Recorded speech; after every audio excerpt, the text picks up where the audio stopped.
It's Tuesday, May 12th. Today on Your Morning Atlantic, two of New Brunswick's three biggest cities are getting new mayors. Your top news headlines just ahead. And playground safety tips. We'll check in with the folks at Child Safety Link for timely advice on staying safe while enjoying the swings and slides. That's in our second hour. And Mom's Last Litter. We'll chat with an Annapolis Valley cat rescue about a great program they run to help reduce the stray cat population. That's a little later in Pet Talk. Those stories and so much more just ahead on the Tuesday edition of Your Morning Atlantic.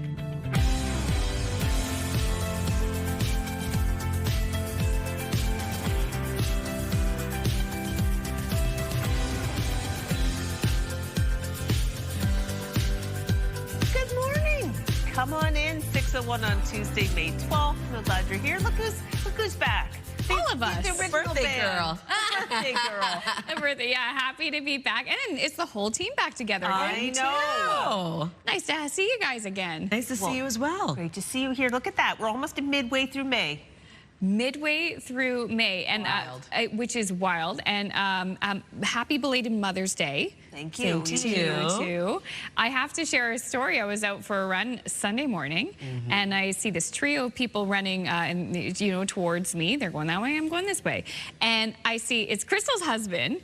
And then Crystal's tracks her daughter, and Crystal all just going for like a family run together on Mother's Day morning. Yeah, and same story. I saw this. I'm like, oh, there's a serious runner. Look at her ripping along. It was Amanda Debison. Yeah, you were telling me out in her yesterday. marathon here. So I'm telling you, you just never know who you're going to meet on the streets. That is true. Or the trails, as it were. Yeah, that's true. Now, running. Am I going to be able to run this afternoon without wrecking my hair? I just got a new blow-up. I was going to say you can run, but yes, it would wreck your hair. We are seeing another low-pressure system track across the region. Rain for parts of the region, some snowfall for parts of Newfoundland and Labrador. Yeah, which is pretty typical for this time of year. But we are going to see that wet weather sticking around for much of the region today. Something to keep in mind when you are heading out. Looks like the rain is on a pause right now in Halifax. We did have some heavier rainfall early this morning. Just keep this in mind when you are heading out. We are still expecting a chance of showers in Halifax and for many areas into the afternoon as well. It is cooler this morning across the region. 7 degrees in Halifax right now, 3 degrees in Sydney, 6 in Charlottetown with 7 degrees in Fredericton, 0 in Labrador City, and 3 degrees into St. John's, Newfoundland. We do have a special weather statement in effect for parts of Newfoundland and Labrador because of that snowfall we're going to see until Wednesday night. We also have a rainfall warning in effect for the southern region of Newfoundland until Wednesday morning. So here's a look at that current system tracking across the region. We are seeing a chance of showers, periods of rain early in the morning. A chance of showers expected to continue for the Maritime region into the afternoon, but we will be seeing some of that clear out, leaving a bit of sunshine for parts of the Maritimes.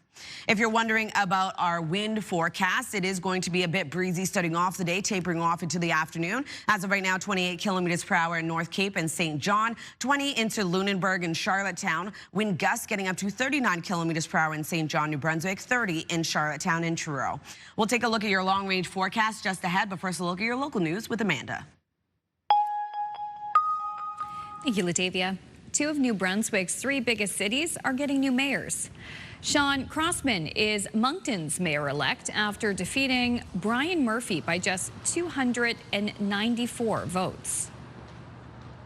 I'm extremely honored by the citizens of Moncton that have given me the opportunity to lead the city for the next 4 years with our council, and we do have a lot of projects to get covered. So I feel that we ran a good campaign and we came very close, and therefore, we resonated, and that's good. I feel good about it either way. So I'm confident the city's in good hands with Sean. Crossman and his council will begin their terms on June 1st. People across the province went to the polls on Monday to select mayors, councillors, and other local representatives. Fredericton also getting a new mayor. Now, former MP Jenica Atwin was up against longtime city councillor Steve Hicks and former construction worker John Reid for the city's top job. In the end, Frederictonians chose Hicks for the mayor's chair by nearly 1,800 votes. Reid couldn't break through 400. And in St. John, incumbent mayor Donna Reardon gets to keep her job, which she's had since 2021.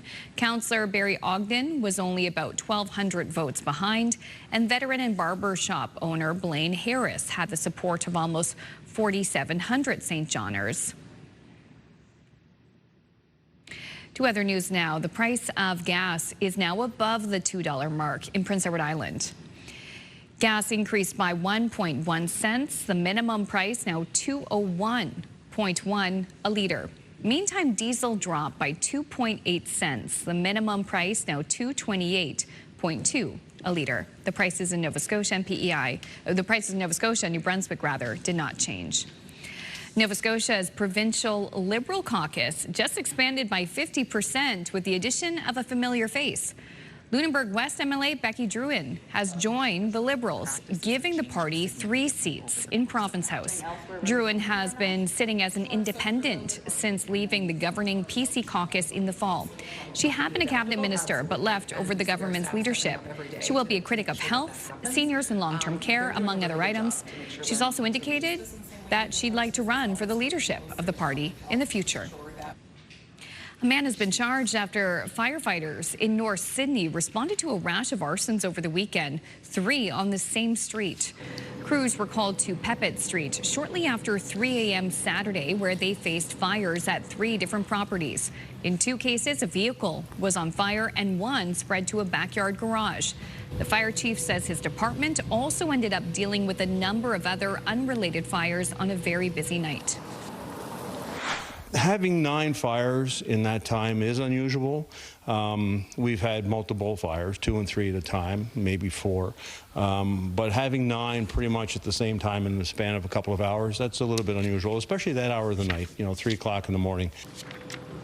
32-year-old Derek Daniel Hall appeared in court Monday on a number of charges, including 3 counts of arson, endangering life, and 4 counts of arson with damage to property.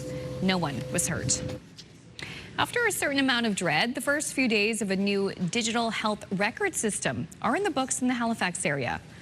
One Person, One Record rolled out early Saturday morning. So far, Nova Scotia Health says despite the fundamental change, things are going fairly well.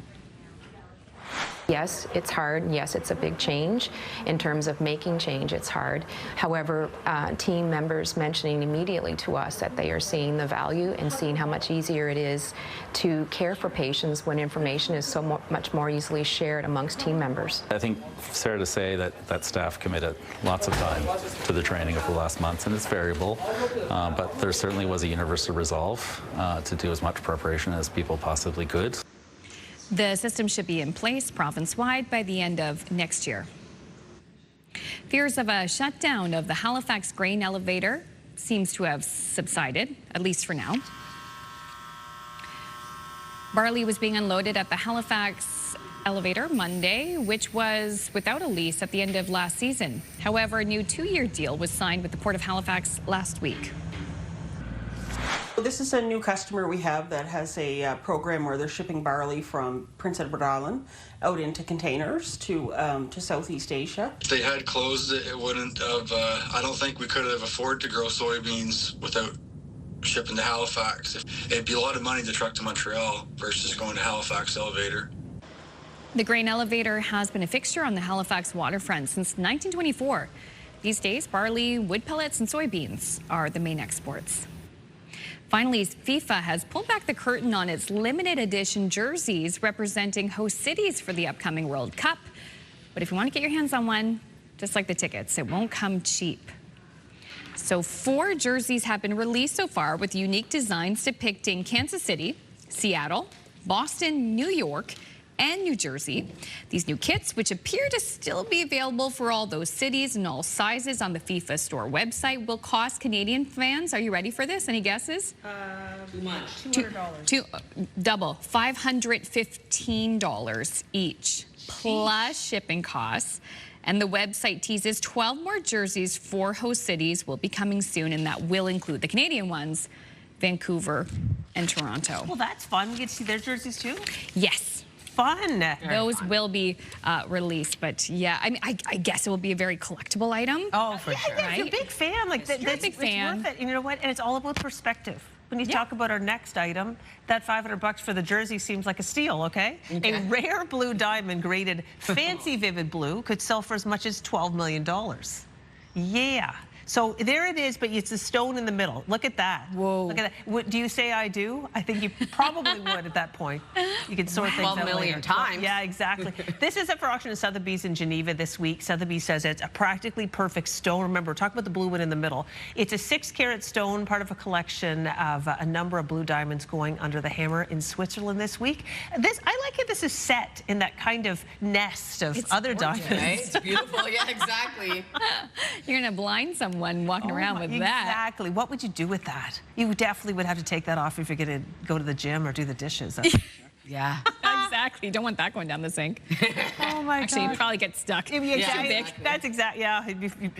Drain stopper. You could, oh my gosh. Anyway, if that looks good to you, you can go to Geneva and pick one up this week. Yeah, all right. Get us some FIFA jerseys. Exactly. All right, still ahead, we'll have your national and international news headlines this Tuesday morning, and Latavia has more details on the wet weather in store for this Tuesday, May 12th. The grass is certainly looking green, though. There's a live look at the sun rising in Fredericton. Traffic is very quiet. This is a busy intersection. The forecast next.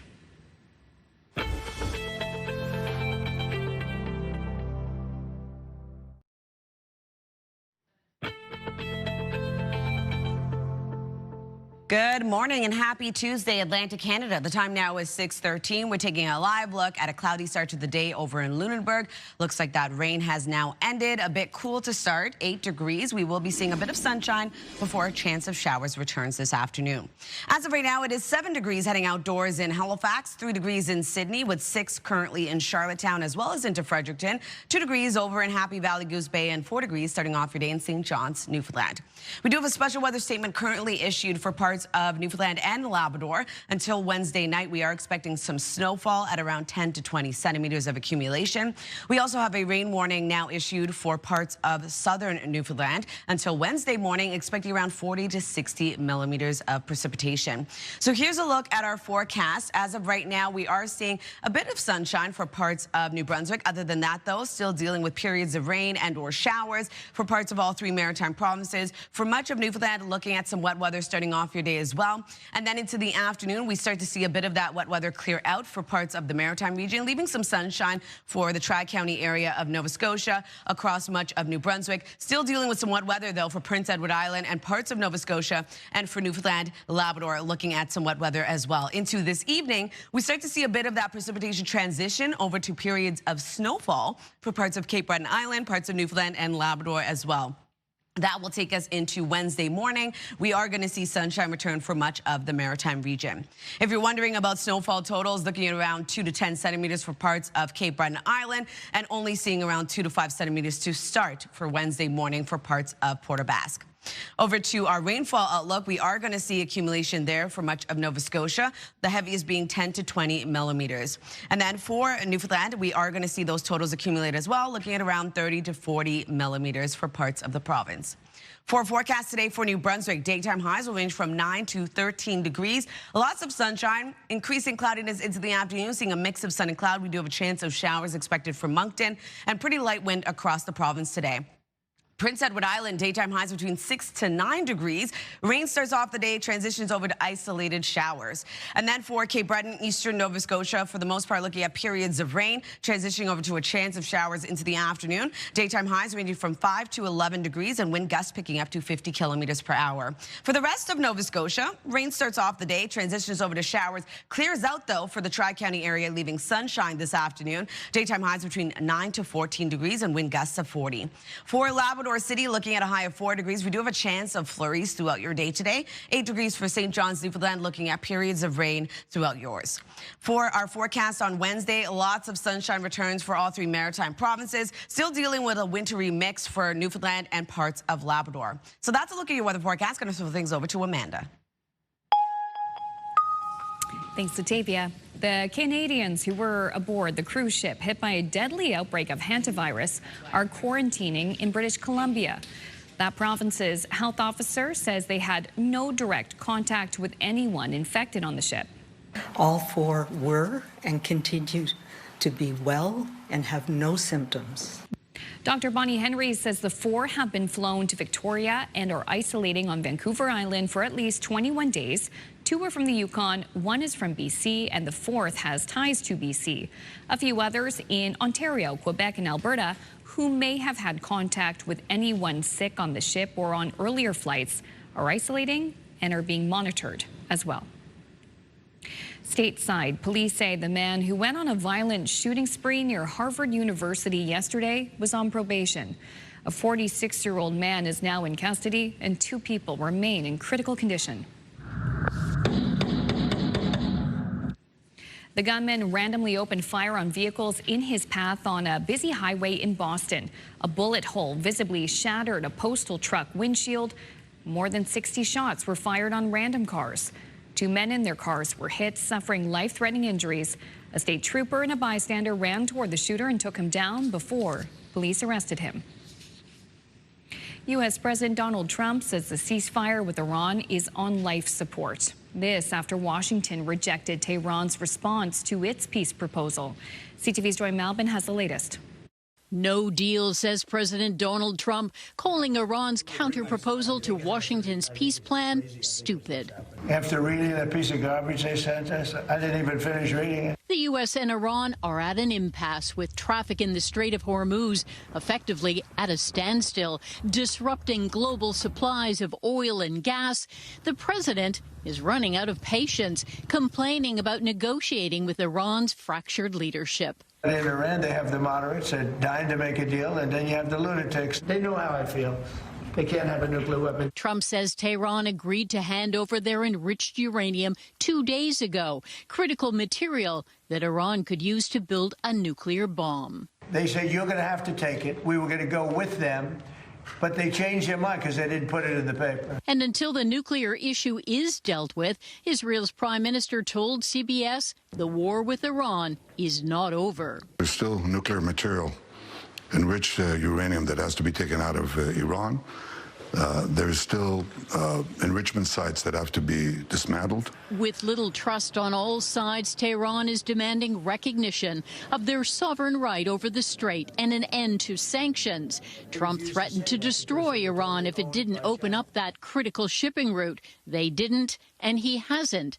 As for the shaky ceasefire, I would say the ceasefire is on massive life support. President Trump heads to China this week, where he could ask President Xi to pressure Iran into making concessions.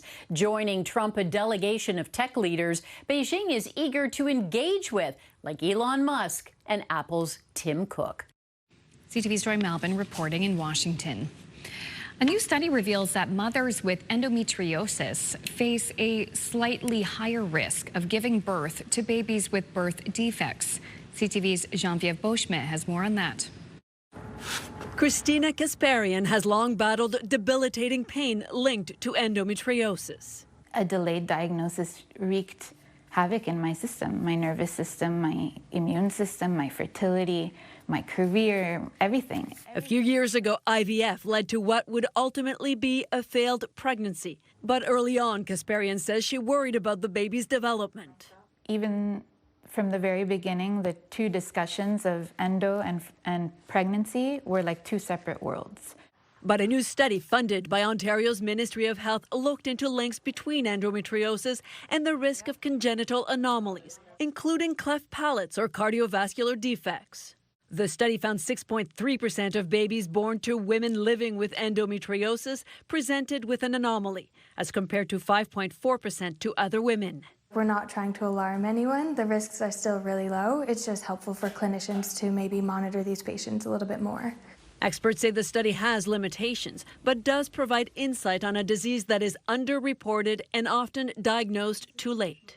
This is a disease that needs to be picked up early to prevent possibly some of the fertility issues and certainly the chronicity of pain, which can be problematic for many women throughout their life. 1 in 10 women lives with endometriosis, a chronic inflammation where tissue resembling uterine lining grows outside the uterus. Kasparian is a tireless advocate for better research and treatment, and she says the study on congenital anomalies raises more questions that need to be answered. This particular study, of course, I'm sure makes a lot of women and people feel nervous. The authors say the study does highlight the importance of prenatal care. Geneviève Beauchemin, CTV News, Montreal. Quick break. When we return, we'll have your top business headlines and your must-see moment from TSN. Please stay with us. We'll be right back.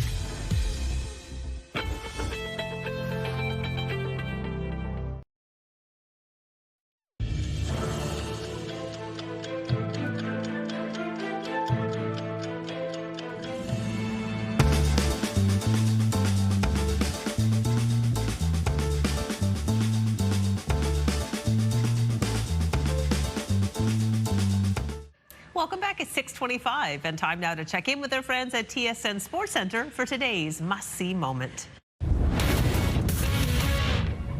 Hello there, Kara Wagland inside the Sports Center newsroom with your must-see moment from Monday. And for it, we head to England. Millwall taking on Hull City. Canadian Liam Miller with the throw-in. I'm going to warn you, this is tough. Maybe the worst throw-in attempt we've ever seen.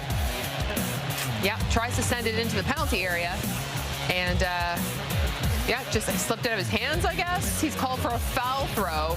And get your must-see moment from Monday. Coming up tonight on TSN, we got the NBA playoffs, Game 5 between the T-Wolves and Spurs. Coverage for that one gets underway at 8 p.m. Eastern. That's all for now from Sports Center. Have a great day.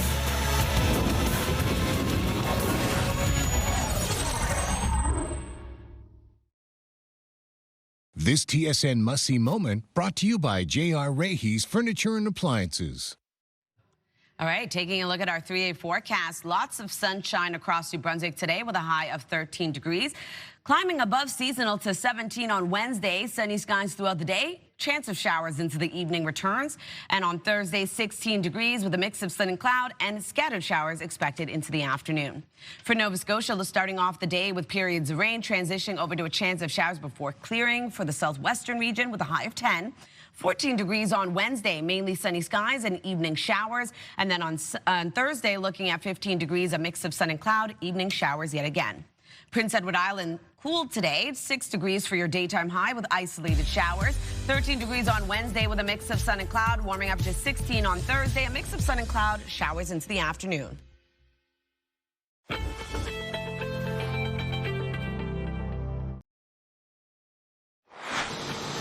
Coming up in this half hour, the Move Morning Chat. Today we're putting some scents into you. Scents specifically. What perfume or cologne or body spray you reached for as a teen? Wow, this is going to be a fun conversation in 15 minutes on Your Morning Atlantic.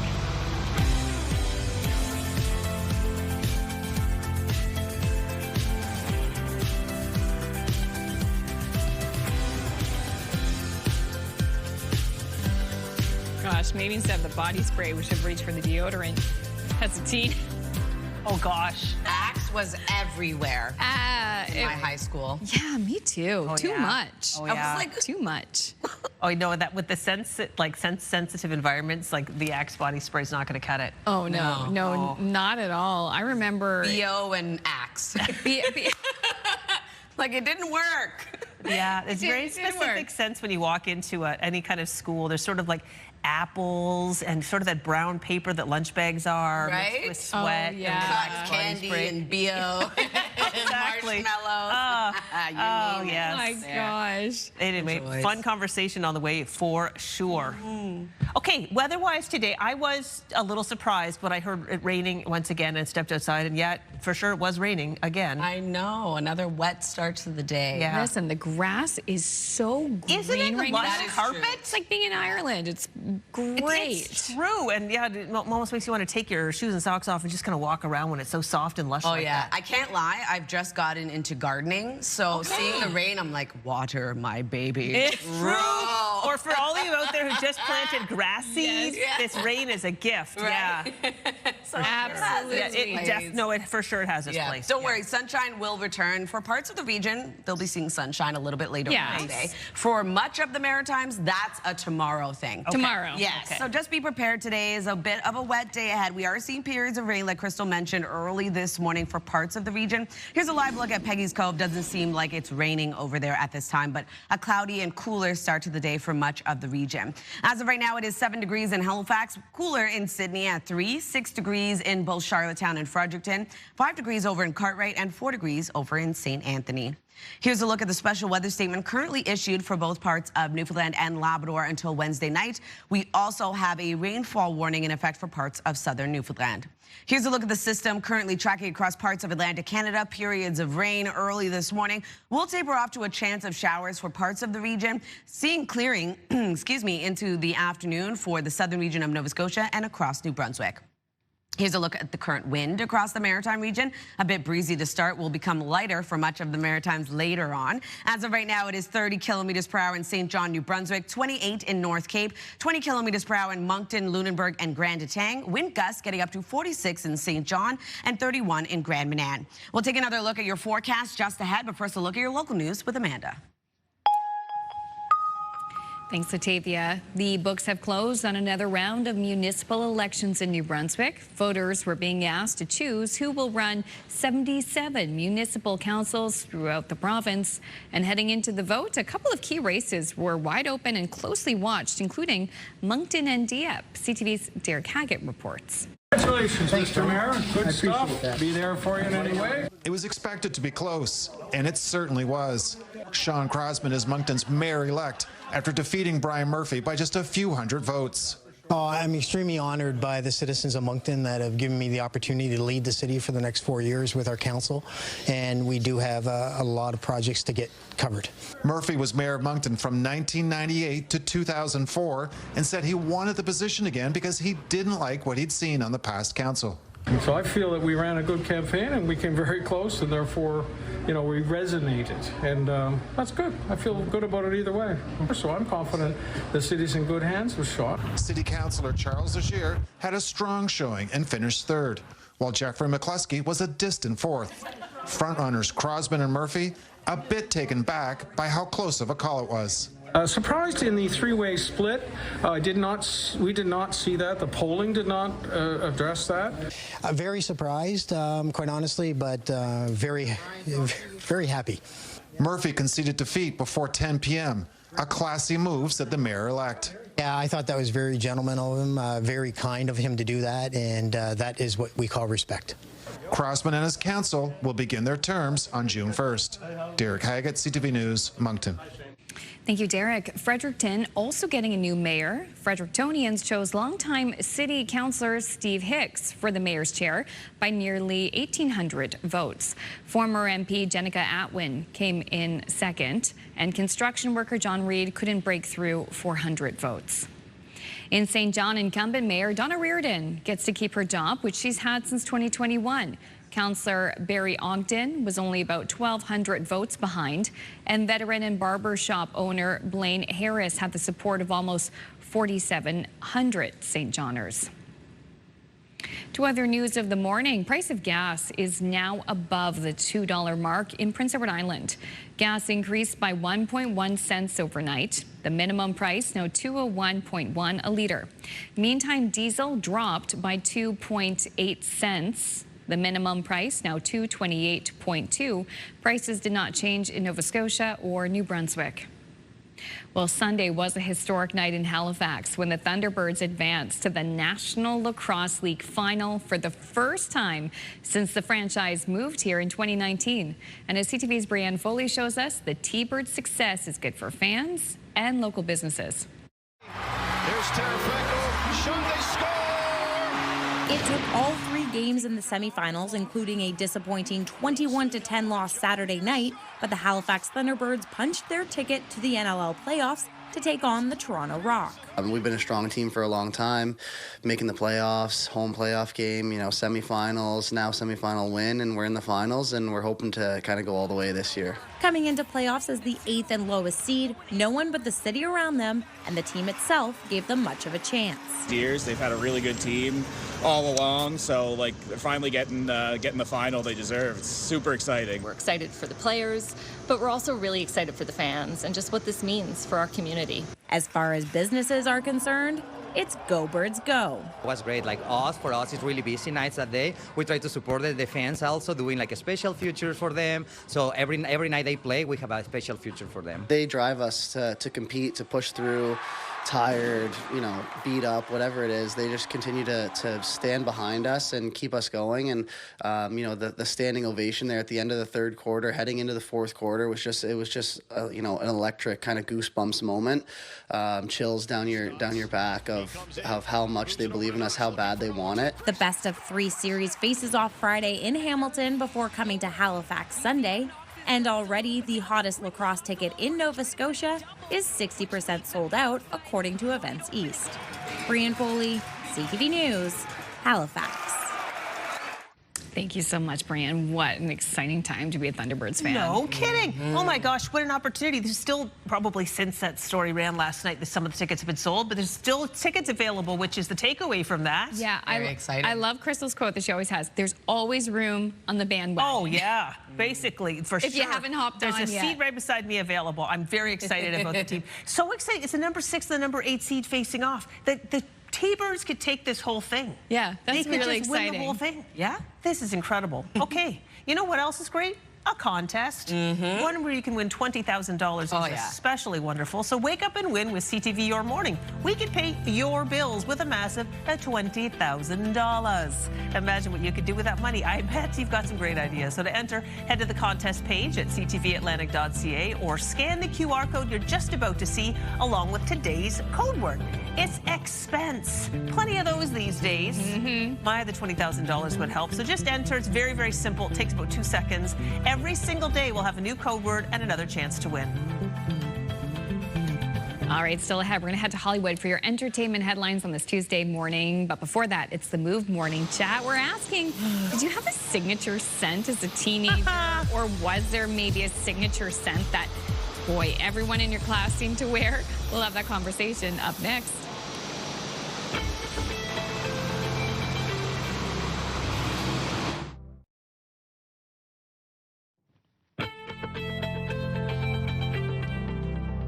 Good morning and welcome back. The time now is 6:42. We're taking a live look at a wet start to the day over in Charlottetown. 6 degrees, so cool to start early this morning. We are going to see wet weather sticking around at least early this morning before tapering off to a chance of isolated showers. So as of right now, it is 6 degrees as well, heading outdoors in Fredericton, 7 over in Halifax, 3 degrees in Sydney, 4 degrees starting off your day in St. John's, Newfoundland. We do have a special weather statement now issued for parts of both Newfoundland and Labrador. Until Wednesday night, we are expecting periods of snow to move in at around 10 to 20 centimeters. We also have a rainfall warning in effect for parts of southern Newfoundland until Wednesday morning, looking at around 40 to 60 millimeters of precipitation. So here's a look at our forecast timeline. We have this low pressure system tracking across parts of Atlantic Canada. Periods of rain early on, transitioning over to a chance of showers into the afternoon. We are going to see sunshine for much of New Brunswick. For the southwestern region of Nova Scotia into this afternoon, we'll see sunshine return as well. And that takes us into tonight. We see this system start to clear out from much of the maritime region, but now we're seeing periods of snow move in for parts of Cape Breton Island, Newfoundland, and Labrador. That will take us into our forecast for Wednesday. We are going to see sunshine sticking around for all 3 maritime provinces. If you're wondering about snowfall totals, looking at around 2 to 10 centimeters for parts of Cape Breton Island, and also seeing only 2 to 5 centimeters for Port aux Basques. For our rainfall outlook, we are going to see around 10 to 20 millimeters of precipitation for parts of eastern Nova Scotia, Cape Breton Island, as well as the heaviest being for Newfoundland at around 30 to 40 millimeters. For our forecast today for New Brunswick, lots of sunshine across the province, increasing cloudiness into the afternoon, still being left with a mix of sun and cloud. Daytime highs will range from 9 to 13 degrees and pretty light wind out of the northwest at 20 kilometers per hour. Prince Edward Island looking at highs between 6 to 9 degrees today. Rain starts off the day, tapers off to isolated showers into the afternoon. Wind gusts pick up to 40 kilometers per hour. And then for Cape Breton, eastern Nova Scotia, looking at daytime highs between 5 to 11 degrees. Rain starts off the day, transitions over to a chance of showers into the afternoon, wind gusts of 50. And then for the rest of Nova Scotia, daytime highs will range from 9 to 14 degrees. Rain starts off the day, transitions over to a chance of showers for mainland Nova Scotia. For the Tri-County area, seeing rain clear out, leaving sunshine into the afternoon.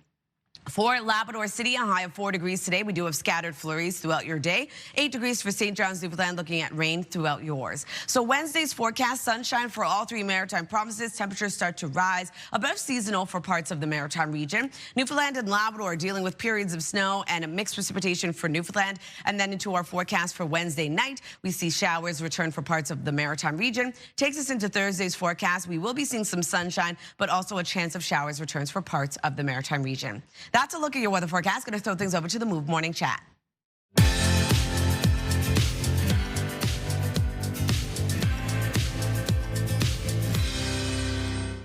It's that time once again, the Move Morning Chat. This morning we're taking it back to our teenage years and talking about your go-to scent. So Aaron, Peter, what was it? Okay, I'm going to start with this one because I came across this recently and could not believe how expensive it is.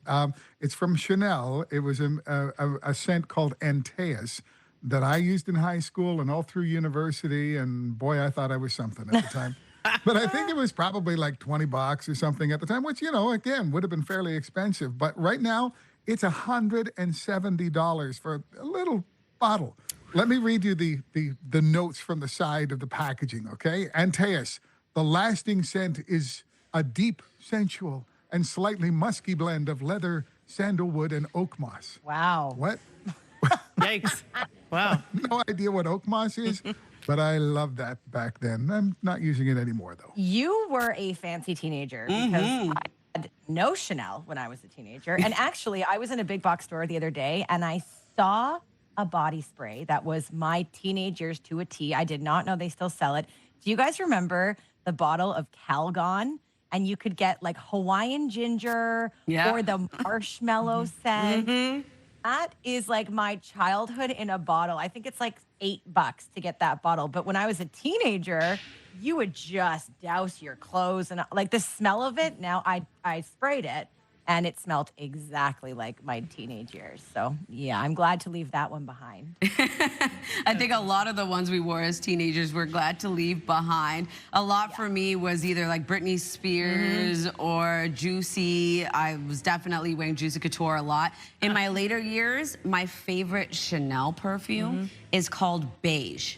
Try to get a bottle of that now. It's like $300. So I do not wear that anymore. But I love it. Yeah. The inflation. Yeah, the inflation on some of them, like Peter's story. Wow, I wasn't expecting that. Ooh. I think I've always kind of liked the same scents. Nothing too wild, pretty subtle. Vanilla's classic for me, or citrusy, or, you know, I kind of like to go as a themed gal. I like to go with the seasons. Yeah. You know, so. Yeah, and I think I haven't really changed over the years, so maybe just buying a bit nicer quality. Right? Yeah, exactly. Signature scents, we love it. All right, we're gonna pose this question to our viewers and ask, what was your go-to scent as a teenager? You can text us at 10400. We will read all of your answers later in the show.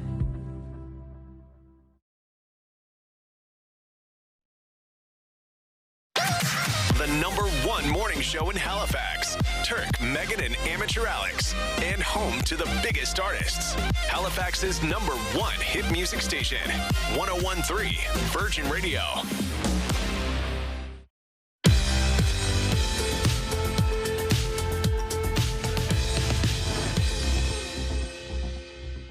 Good morning and welcome back. The time now is 6:51. Crystal, let's go to Hollywood. Let's do it. All right. Don't let me down. Beatles fans are about to get back to the London rooftop where the Fab Four gave their final live performance. Starting next year, 3 Savile Row, the former headquarters of Apple Records, will open its doors to fans with 7 floors worth of archival material, exhibits, and more. This is a global operation. Get your surveillance team in place. ABC's The Rookie is getting a new spinoff. The Rookie North will be set in Washington State. The series will release during the 2026-2027 season. Disney is the parent company of ABC and ABC News. Gracie Abrams is releasing new music. The Grammy-nominated singer has announced that her album, Daughter from Hell, will drop on July 17th. The first single from the album, Hit the Wall, will be released Thursday night. The 79th Cannes Film Festival kicks off today in the French Riviera. They'll be rolling out the red carpet over the next 11 days for some of this year's highly anticipated films. Barbara Streisand and Lord of the Rings director Peter Jackson will be honored as Palme d'Or recipients. And happy birthday to Academy Award winner Rami Malek, who is 45 today. That's what's happening in Hollywood. Melissa Adon, ABC News.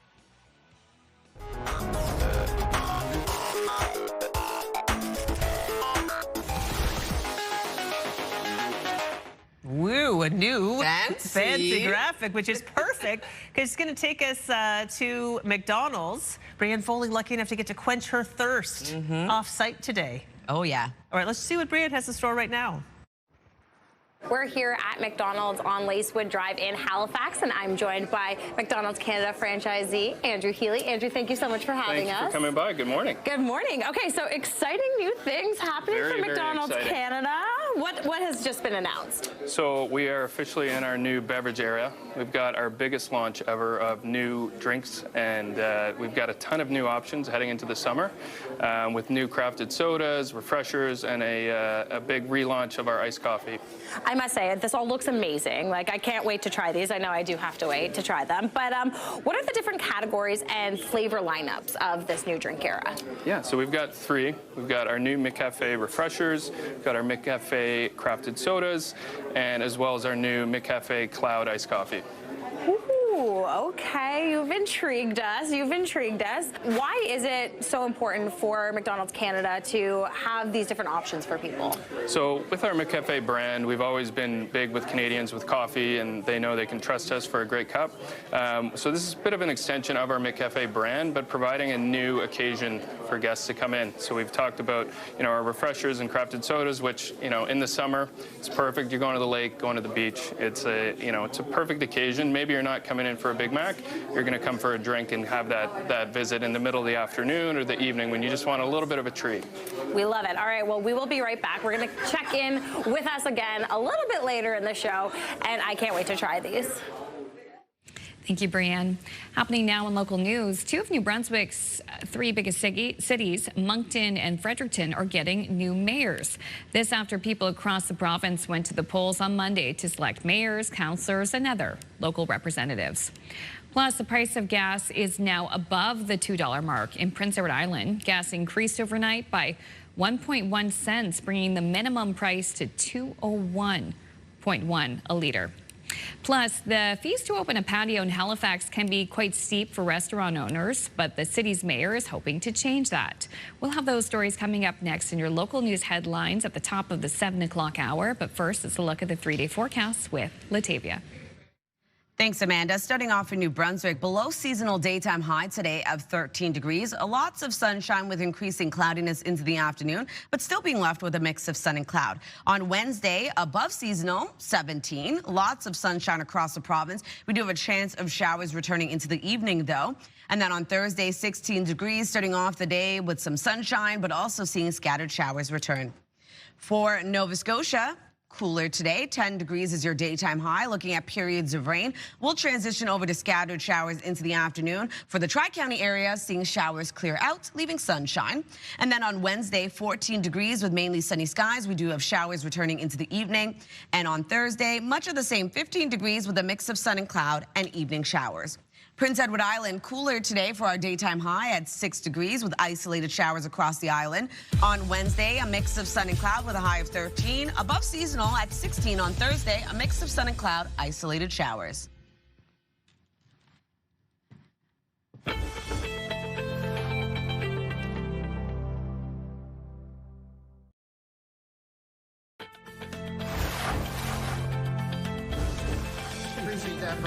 It's Tuesday, May 12th. Today on Your Morning Atlantic, two of New Brunswick's three biggest cities are getting new mayors. We'll have the results just ahead in your news headlines. And staying safe on the playground. We'll chat with the folks from Child Safety Link for timely tips to help your kids stay safe while having fun. Those stories and more coming up in this half hour of Your Morning Atlantic.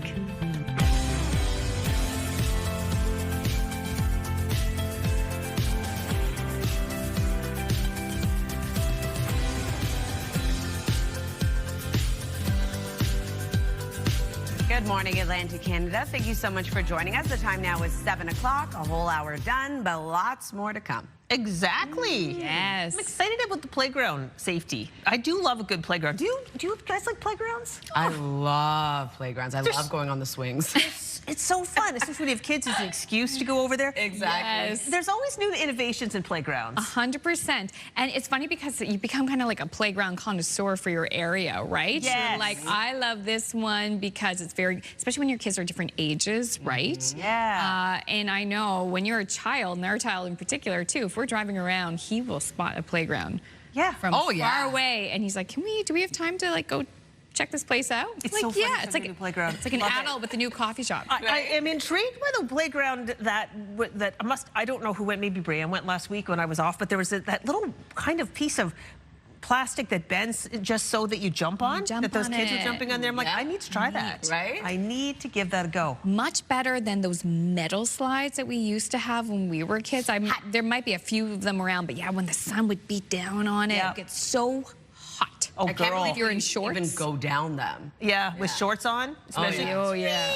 But anyway, I still love those, and if I find one, I do try to visit it. But in any case, the slide might be a little wet this morning at the playground. Oh yeah. Absolutely, yeah. Probably not the best day to head out and go to one. Maybe some areas, though. We will be seeing some sunshine a little bit later on. Ooh, but as you can see, yeah, it is a cloudy, wet start to the day in Halifax.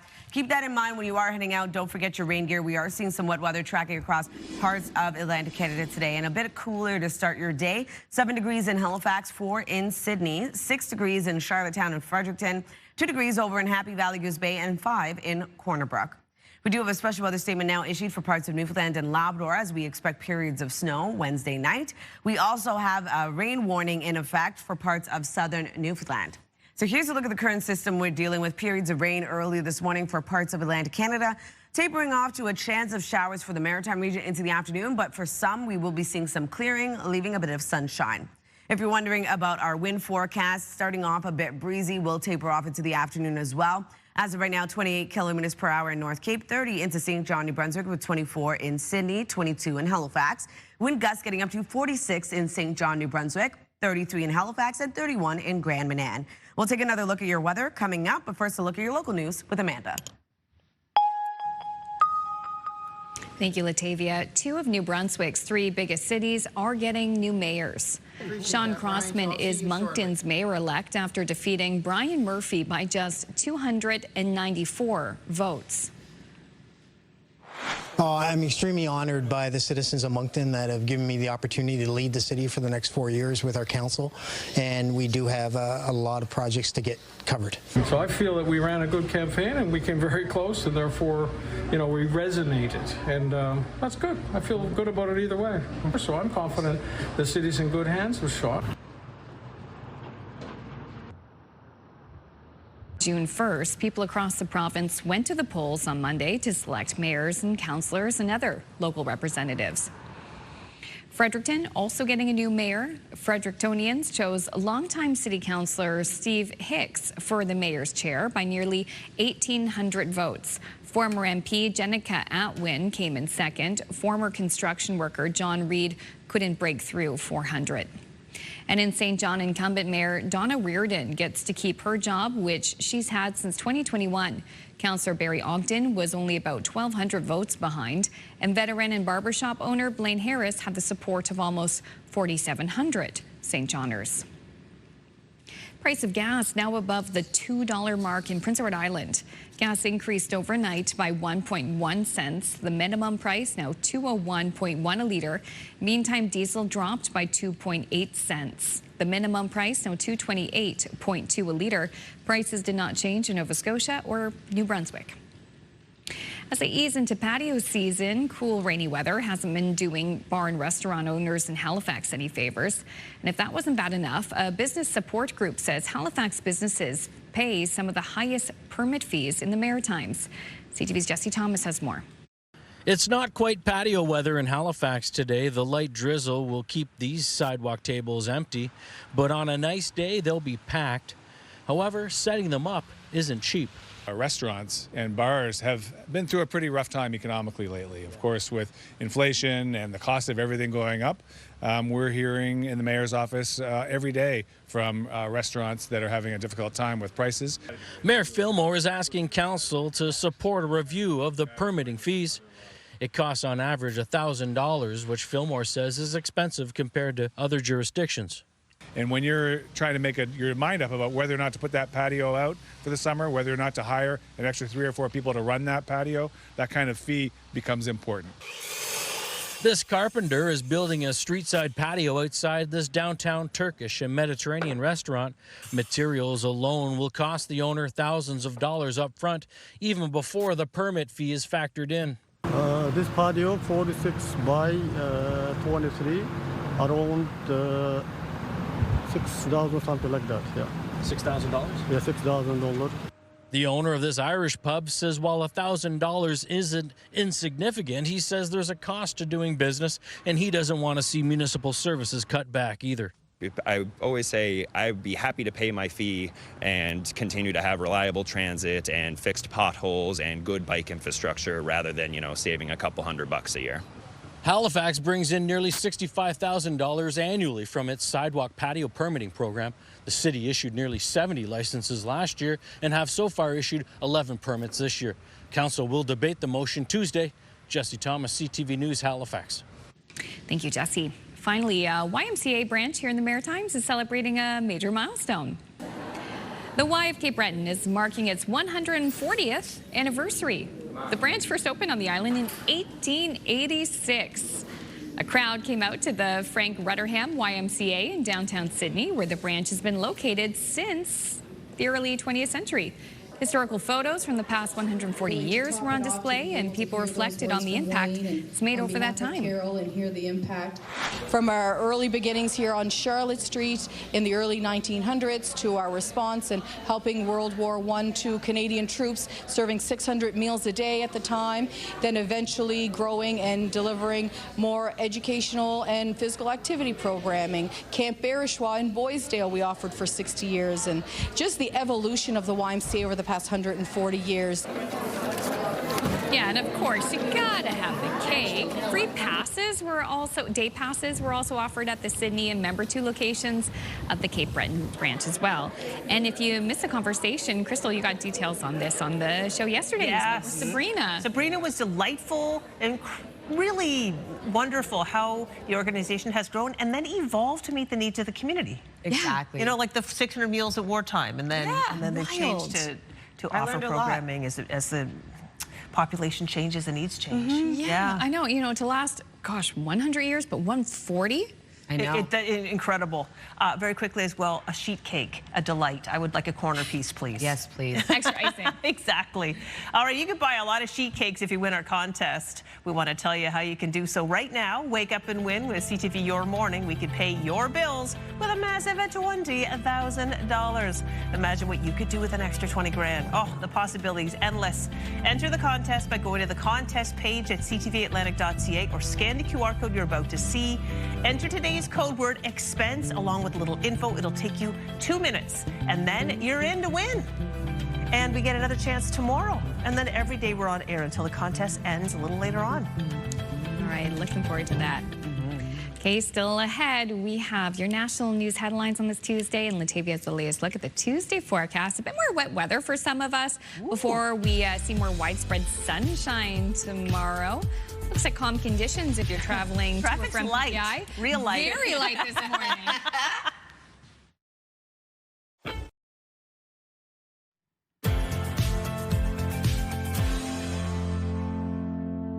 Welcome back. The time now is 7:12. We're taking a live look at a foggy, cloudy, and wet start to the day over in St. John's, Newfoundland. 4 degrees as of right now, so it is cool to start as well.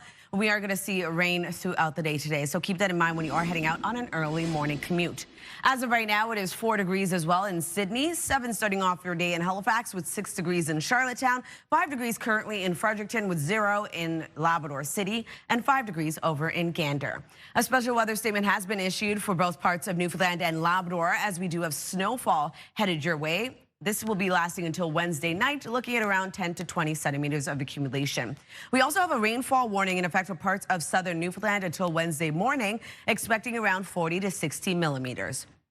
Here's a look at our forecast timeline. A bit of sunshine for New Brunswick, but other than that, we are seeing some wet weather tracking across parts of all three maritime provinces. Periods of rain early this morning, as well as across much of Newfoundland. We will see that taper off for the maritime region to a chance of showers, clearing for the Tri-County area of Nova Scotia, leaving some sunshine into the afternoon. And then into this evening, we are going to see a lot of that precipitation begin to clear out, but now going to see periods of snow make its way over to parts of Cape Breton Island, Newfoundland, and Labrador.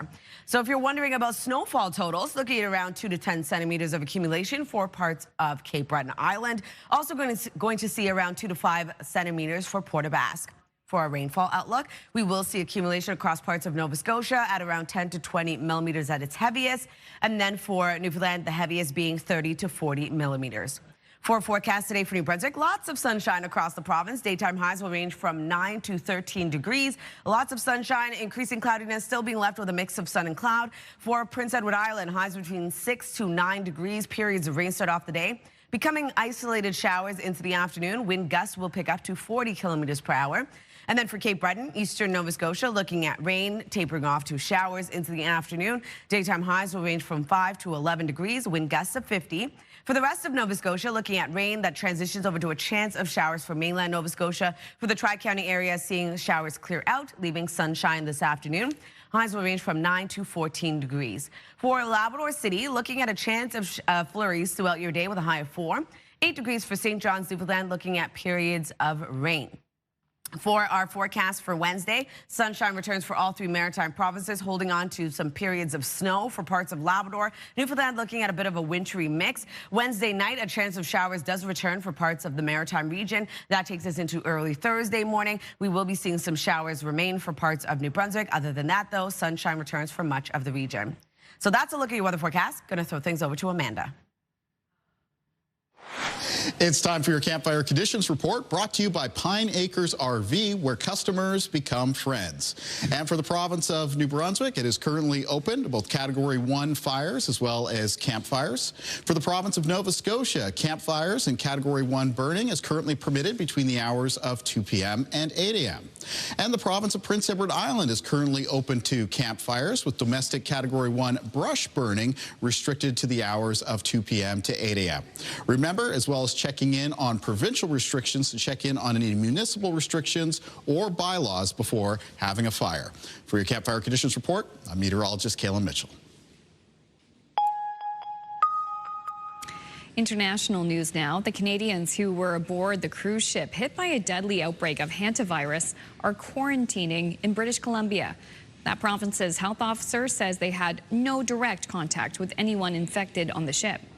All 4 were and continue to be well and have no symptoms. Dr. Bonnie Henry says the 4 have been flown to Victoria and are isolating on Vancouver Island for at least 21 days. 2 are from the Yukon, 1 is from BC, and the 4th has ties to BC. A few others in Ontario, Quebec, and Alberta who may have had contact with anyone sick on the ship or on earlier flights are isolating and being monitored as well. In the U.S., police say the man who went on a violent shooting spree near Harvard University yesterday was on probation. A 46-year-old man is now in custody, and 2 people remain in critical condition. The gunman randomly opened fire on vehicles in his path on a busy highway in Boston. A bullet hole visibly shattered a postal truck windshield, and more than 60 shots were fired on random cars. 2 men in their cars were hit, suffering life-threatening injuries. A state trooper and a bystander ran toward the shooter and took him down before police arrested him. U.S. President Donald Trump says the ceasefire with Iran is on life support. This after Washington rejected Tehran's response to its peace proposal. CTV's Joy Malbin has the latest. No deal, says President Donald Trump, calling Iran's counter-proposal to Washington's peace plan stupid. After reading that piece of garbage they sent us, I didn't even finish reading it. The U.S. and Iran are at an impasse with traffic in the Strait of Hormuz effectively at a standstill, disrupting global supplies of oil and gas. The president is running out of patience, complaining about negotiating with Iran's fractured leadership. In Iran, they have the moderates that are dying to make a deal, and then you have the lunatics. They know how I feel. They can't have a nuclear weapon. Trump says Tehran agreed to hand over their enriched uranium 2 days ago, critical material that Iran could use to build a nuclear bomb. They said, you're going to have to take it. We were going to go with them, but they changed their mind because they didn't put it in the paper. And until the nuclear issue is dealt with, Israel's prime minister told CBS the war with Iran is not over. There's still nuclear material, enriched uranium that has to be taken out of Iran. There's still enrichment sites that have to be dismantled. With little trust on all sides, Tehran is demanding recognition of their sovereign right over the strait and an end to sanctions. Trump threatened to destroy Iran if it didn't open up that critical shipping route. They didn't, and he hasn't.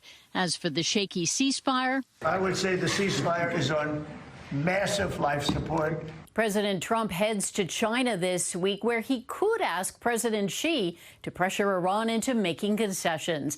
Joining Trump, a delegation of tech leaders Beijing is eager to engage with, like Elon Musk and Apple's Tim Cook. CTV's Joy Malbin reporting in Washington. A quick break here on Your Morning Atlantic. When we return, we'll get details on playground safety for this time of year. That's on the other side of this break. Please stay with us. We'll be right back.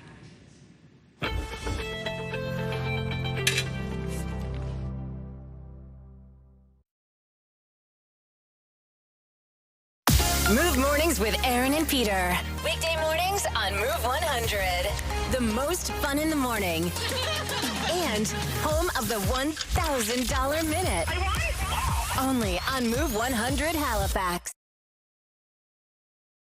We are here at Halifax Central Playground, and our friends from Child Safety Link have joined us. We have Sarah Mavrak with us, and we also have Dhruv Patel. Thank you both for being here. Thanks for having us. Yeah, thank you. All right, the summertime is coming. We're starting to feel that summer, spring weather. Why is it important to talk about playground safety at this time of year, Sarah?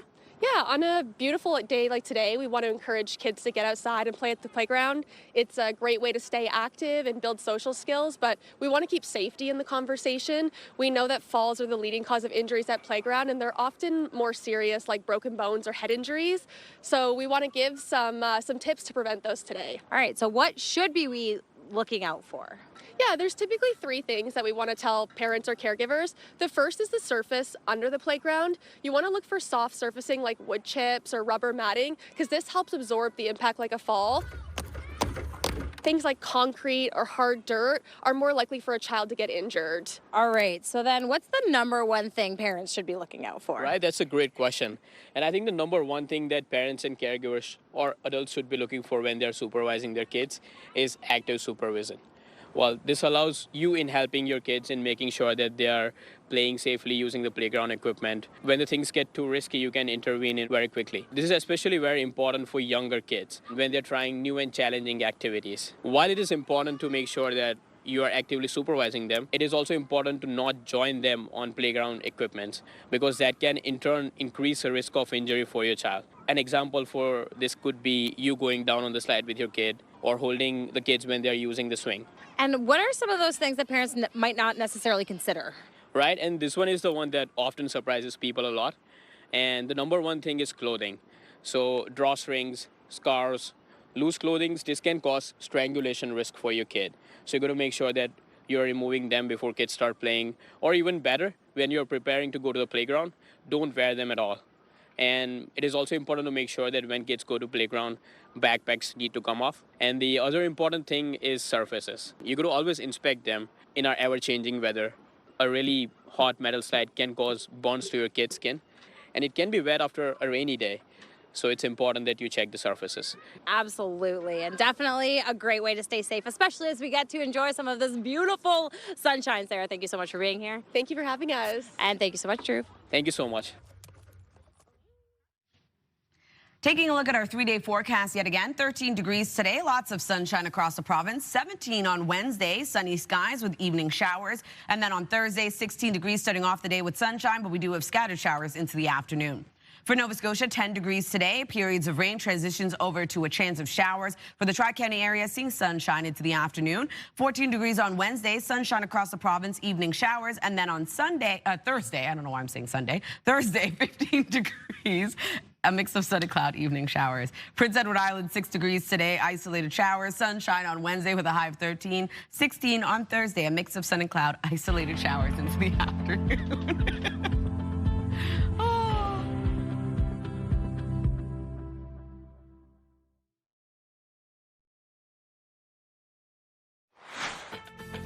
Ooh, just ahead in this half hour. More McDonald's. We'll head back to the Golden Arches to find out more about what's new on tap as we head into summer. We'll quench your thirst in creative ways coming up on Your Morning Atlantic.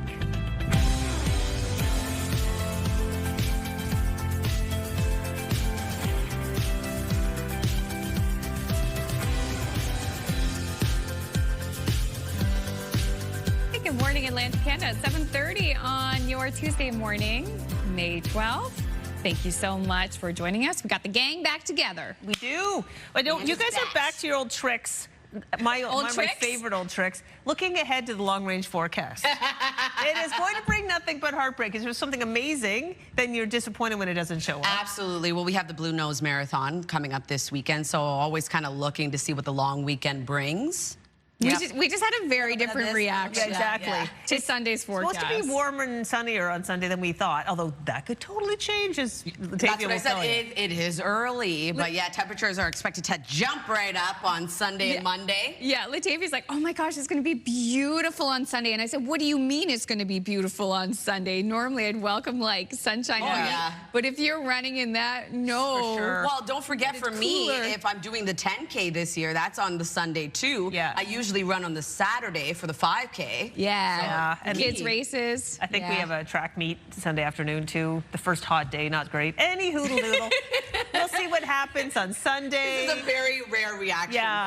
Other people like fire up the barbecue, but we don't know yet. Nice long weekend. Simmer. We'll have that forecast later in the week. Right now, though, you can tell us exactly with accuracy what's happening. Well, today is cooler, especially to start off your day. Cloudy, and we are seeing a wet start to the day as well. Keep that in mind when you are heading out on your morning commute. Don't forget your rain gear, as we are seeing precipitation track across much of Atlantic Canada today. We are going to see some sunshine in the forecast for parts of the region, though. But as of right now, it is 7 degrees heading outdoors in Halifax, 4 in Sydney, 6 degrees in Charlottetown with 5 in Fredericton, and 4 degrees starting off your day in St. John's, Newfoundland. Here's a look at the special weather statement now issued for parts of Newfoundland and Labrador. This is for Wednesday night, as we are expecting periods of snow to move in. We also have a rainfall warning for parts of southern Newfoundland. Speaking of rainfall, we have rain early this morning for parts of Atlantic Canada, tapering off to a chance of showers for parts of the Maritime region, but also going to see sunshine across New Brunswick and the Tri-County area of Nova Scotia. For our wind forecast, we are going to see a breezy start to the day, tapering off into the afternoon as well. 30 kilometers per hour in North Cape, 28 in Halifax, 24 in St. John, New Brunswick. Wind gusts getting up to 41 right now in St. John, 39 in Halifax, 33 in Moncton, and 31 in Sydney. We'll take another look at your forecast coming up, but first a look at your local news with Amanda. Thank you so much, Latavia. 2 of New Brunswick's 3 biggest cities are getting new mayors. Appreciate that, Brian. Sean Crossman is Moncton's mayor-elect after defeating Brian Murphy by just 294 votes. I'm extremely honored by the citizens of Moncton that have given me the opportunity to lead the city for the next 4 years with our council, and we do have a lot of projects to get covered. So I feel that we ran a good campaign and we came very close, and therefore, you know, we resonated, and that's good. I feel good about it either way. So I'm confident the city's in good hands with Sean. Crossman and his council will begin their terms on June 1st. People from across the province went to the polls on Monday to select new mayor and council. Another city getting a new mayor is Fredericton.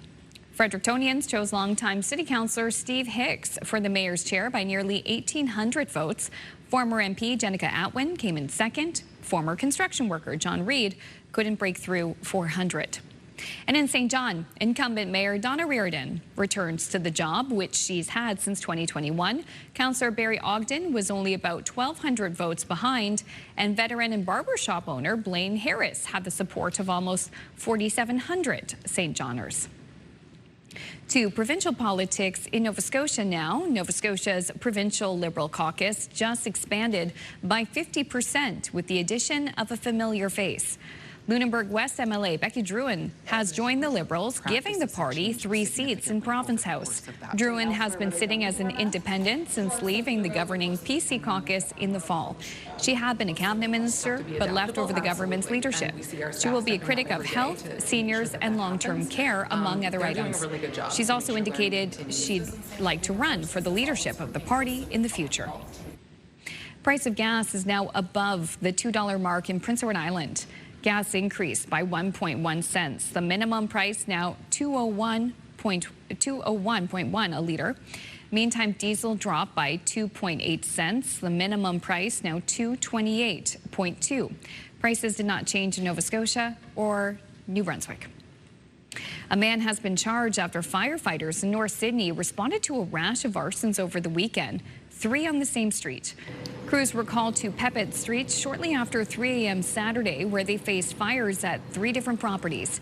In 2 cases, a vehicle was on fire and 1 spread to a backyard garage. The fire chief says his department also ended up dealing with a number of other unrelated fires on a very busy night.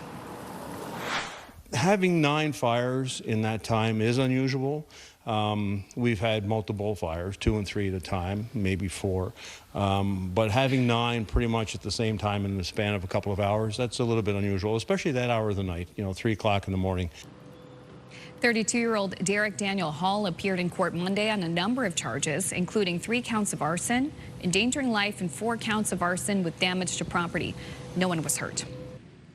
After a certain amount of dread, the first few days of a new digital health record system are in the books in the Halifax area. One person, one record rolled out early Saturday morning. So far, Nova Scotia Health says despite the fundamental change, things are going fairly well. Yes, it's hard. Yes, it's a big change. In terms of making change, it's hard. However, team members mentioning immediately to us that they are seeing the value and seeing how much easier it is to care for patients when information is so much more easily shared amongst team members. I think it's fair to say that staff committed lots of time to the training over the last months, and it's variable, but there certainly was a universal resolve to do as much preparation as people possibly could. The system should be in place province-wide by the end of next year. A Halifax woman who survived leukemia now faces another life-threatening battle, one that could take her away from home for up to a year. As she prepares for a double lung transplant, her community is making sure she doesn't face it alone. CTV's Hafsa Arif has her story. For Erin Pushy, even the simplest moments now come with effort. 20 years after surviving leukemia, the treatment that saved her life is now threatening it. So I had a bone marrow transplant 20 years ago, and as a result of that, I got what's known as graft versus host disease, and my lungs took the worst of it. The damage has slowly worsened over 2 decades. Now Erin needs a double lung transplant, which can only happen in Toronto. It sounds and felt insurmountable. I have a whole world here. My children are here, and work and bills and everything else that are not going to stop. That's where Kelly Blennis stepped in, not just as a friend, but as Erin's support person through every hospital visit, recovery day, and uncertain moment ahead. It was just a no-brainer to me. She wasn't going alone. She's one of my best friends. She is like the kindest human that I know. While there are transplant assistance programs available, they don't come close to covering the full cost of relocating, housing, lost income, and recovery. So Kelly created an online fundraiser to help. Asking for a lot of money is really hard, but in the first day we raised $5,000, and it was so humbling. But the support pouring in isn't surprising to Kelly. She says Erin has spent years showing up for others, despite quietly battling her own health struggles. It's a great reminder that we do have communities and that people do care. Erin and Kelly are planning to go to Toronto sometime after July. While there's still a long road ahead, the community support is helping replace Aaron's fear with hope. Hafsa Arif, CTV News, Timberley. Thank you, Hafsa. Finally, the Moncton Wildcats, they're hoping to gain some ground tonight for Game 3 of the Q League Final with Chicoutimi. Pourquoi pas? La chance, arrivé le but! Marqué par Liam Lefebvre avec 3 minutes 8 secondes. Quel tir! That is French for, well, the Cats lost for that game, especially, yeah, this was Saturday night. This is when Chicoutimi beat the Cats 3-2. The Wildcats, they did win Game 1 of the series on Friday night, so just the day before, with a score of 5-2. So now the series is going to shift to Chicoutimi, so no longer at the Avenir Center. And puck drop is 8 p.m. Atlantic time. So game number 3. So I actually watched that live. I was over at my friend's house and they were watching. Oh, very nice. Yeah. Very, very nice. It was a good game. It was a good game. Good game. It was close. Yeah, yeah. But disappointing for Moncton's Wildcats fans. Yeah. Game 3. So yeah, Game 3 tonight away for the Cats. Perfect. Okay, good to know. All right, we want to remind you about the Move Morning Chat question. Oh gosh, we're taking it back, throwing it back once again. Perfumes. The scent that was your signature back in high school, or what were the kids wearing back in your teens? Text us at 10400. Let us know. We've had a lot of responses. Oh yeah. And we'll round these up a little bit later. If you're Gen Z and you're watching and you're like, this is what all the kids are wearing right now, we want to know. Oh, yeah. Expensive stuff.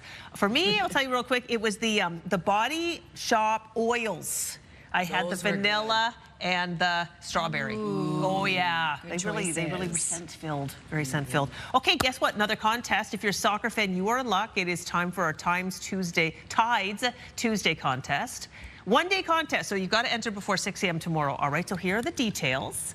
CTV wants to send you to see a Halifax Tides game. Are you ready to cheer on Halifax's professional women's football club as they compete in the Northern Super League? Of course you are. One lucky viewer will win tickets for 2 to the Halifax Tides home game on May 18th.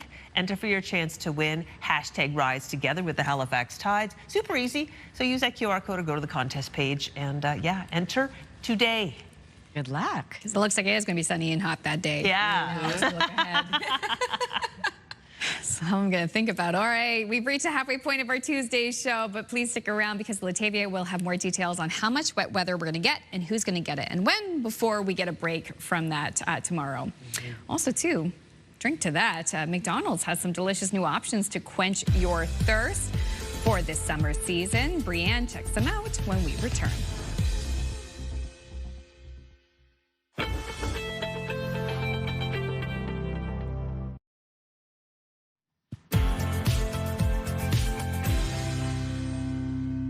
Good morning and welcome back. The time now is 7:45. We're taking a live look at St. John, New Brunswick, starting to see some clouds clear out. Sunshine expected throughout your day today. Currently 7 degrees in your area. So it is a bit cooler than even yesterday morning, starting off the day across the region.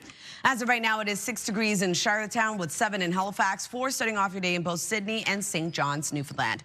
A special weather statement has been issued for parts of Newfoundland and Labrador until Wednesday night. We are expecting periods of snow to move in at around 10 to 20 centimeters. A rainfall warning also issued for parts of southern Newfoundland until Wednesday morning, looking at around 40 to 60 millimeters. Here's a look at our forecast timeline. We are seeing sunshine across much of New Brunswick early on. We do have periods of rain for parts of all 3 maritime provinces across Newfoundland, tapering off for the maritime region to a chance of showers, and then clearing for the southwestern region of Nova Scotia, leaving some sunshine into the afternoon.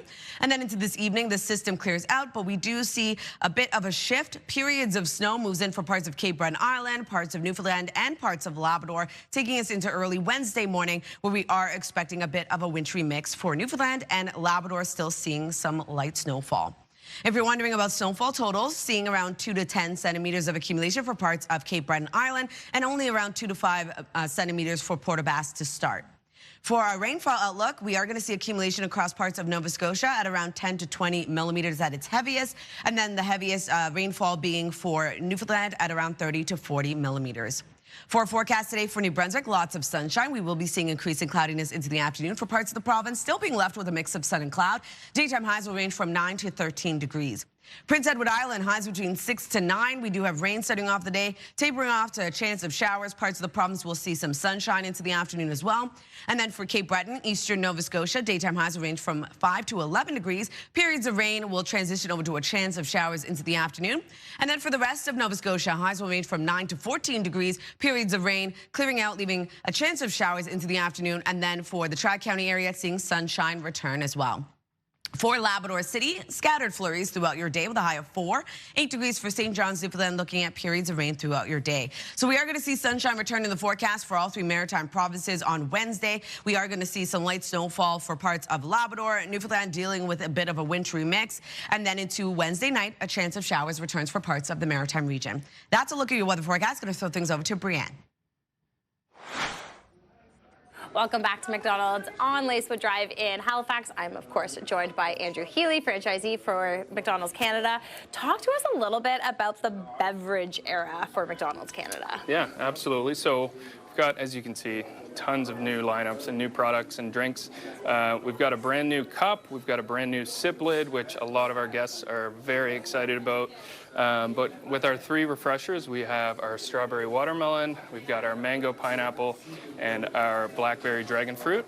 And then for our crafted sodas, we've got our Sprite Berry Bliss, which is my personal favorite, creamy strawberry Coke, and Orange Dream over here. So tons of different options, and just, you know, that refreshing experience that, you know, the taste matches the look along with the value. The products are lined up with the value that Canadians have come to know with McDonald's. And it's exciting for us because it's a permanent item for us. So it's on the menu, summer, winter. We're really excited about it. I really like the cups, or like the lids, like you said. It gives you a proper gulp, you know? Your taste buds are almost on a journey as you're going through the cold foam and the carbonation and the flavors. It's a tasty treat, to say the least. Oh my gosh, no, it definitely looks it. But with so many new options, where can people go to find the full lineup of cold drinks? Yeah, so any McDonald's restaurants in Canada, everybody's got the new drinks, and you can check on the app as well to see. Along with that, it times up really well with our Summer Drink Days launch, which is coming up on May 19th. Any small fountain pop or a iced coffee for $1 all summer long. Those definitely are my favorite. We are going to try these when we get back from this segment. For now, it's back to you guys in the studio, though.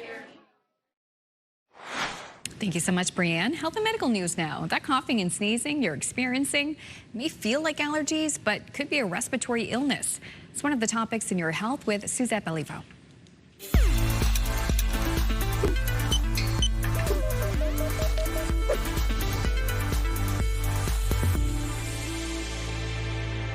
Many people seem to be coughing and sneezing these days, and allergies may not be the only reason. It could be human metapneumovirus, or HMPV, a common respiratory illness that spreads through coughs, sneezes, and close contact. This virus is most common in late winter and spring, and researchers say it sickens millions of people each year. For most people, it feels like a common cold. Unpleasant, but not life-threatening. But for babies and older adults and those with weaker immune systems, it can sometimes lead to pneumonia. There's no vaccine and no specific treatment. If you do get sick, rest, fluids, and basic care are usually enough.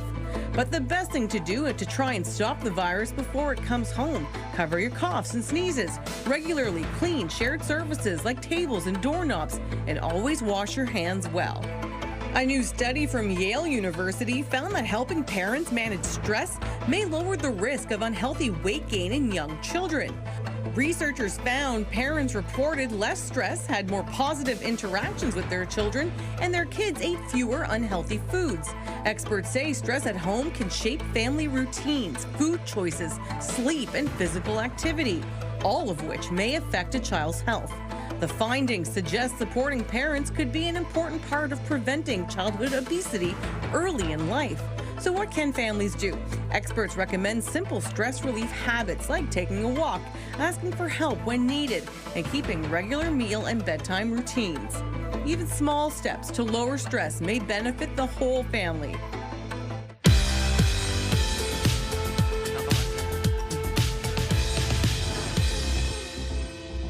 We have no milestones to pass along for you today, but if you'd like to see previously aired milestones or find out how to submit one, visit our website by scanning the QR code on your screen. And a reminder, milestones must be received 2 weeks in advance.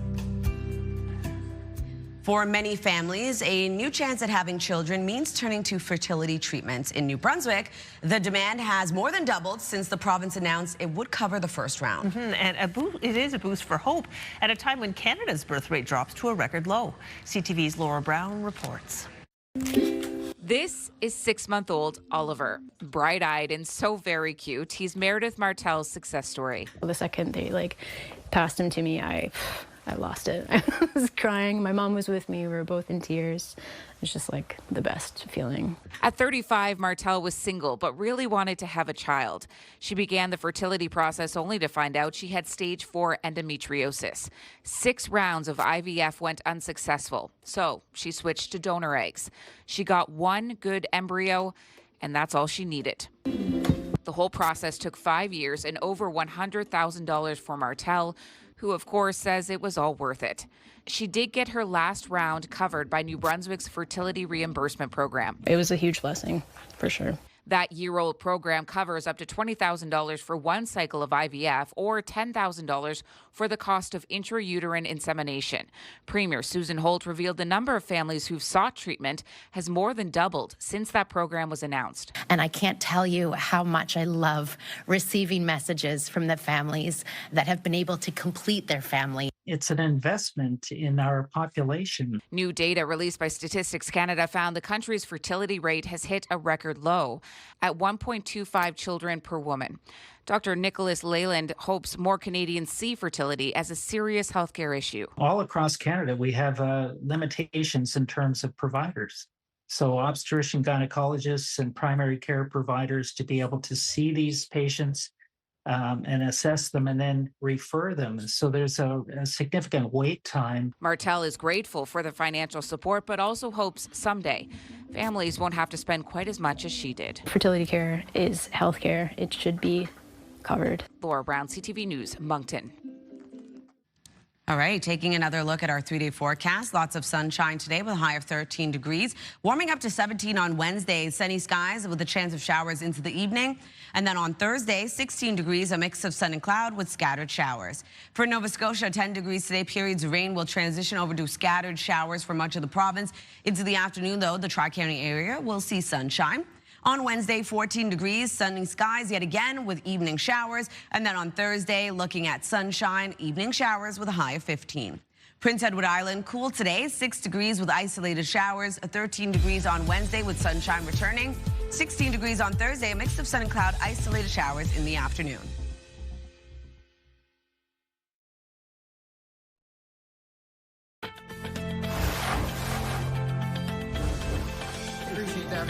It's Tuesday, May 12th. Today on Your Morning Atlantic, 2 of New Brunswick's 3 biggest cities getting new mayors. Your top news headlines just ahead. And Mom's Last Litter. We'll learn about a new program that might just help cut down the population of stray animals. That's our Pet Talk subject today. Hope you can join us. That's all in this half hour of Your Morning Atlantic.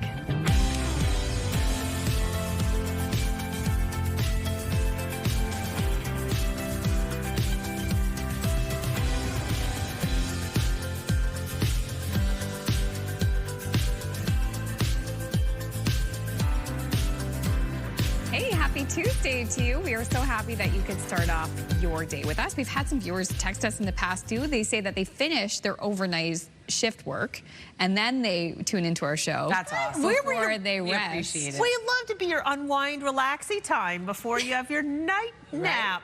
I love that. What happened? I am honored. Yeah. That is something. Yeah, that's really cool. And we also got some really cool text messages from viewers about their signature scent. Hearing a lot about exclamation. Exclamation. Oh my gosh, the bottle with the exclamation mark. Yes. Yeah. Have you used it before? I've never. I don't even know what it smells like. I bet it's surprising. Right? Great branding and packaging, though. Oh my gosh, can't wait to hear what people said. Yeah, that one was like 3 different people texted us. That's so cool. Yeah. Getting some of the same ones, so it's like maybe they're from the same era, maybe generation. Yeah, very interesting to see how times have changed. In my young childhood, wouldn't be a signature scent, but with Father's Day coming up, it would be the soap on a rope. So you could get like the that Old Spice, you know, cologne, but then you could also get it as soap on a rope. They don't make those anymore, No, but I know soap you know on what I'm a talking rope, about? It's like, yeah. I think the idea was you'd hang it in the shower and then maybe, you know, to be able to use it. But I don't know what soap on a rope is for, but... well, then you don't drop the soap. It's true. You got the rope there. No, Okay, that's what the rope's for. You slip, you grab it.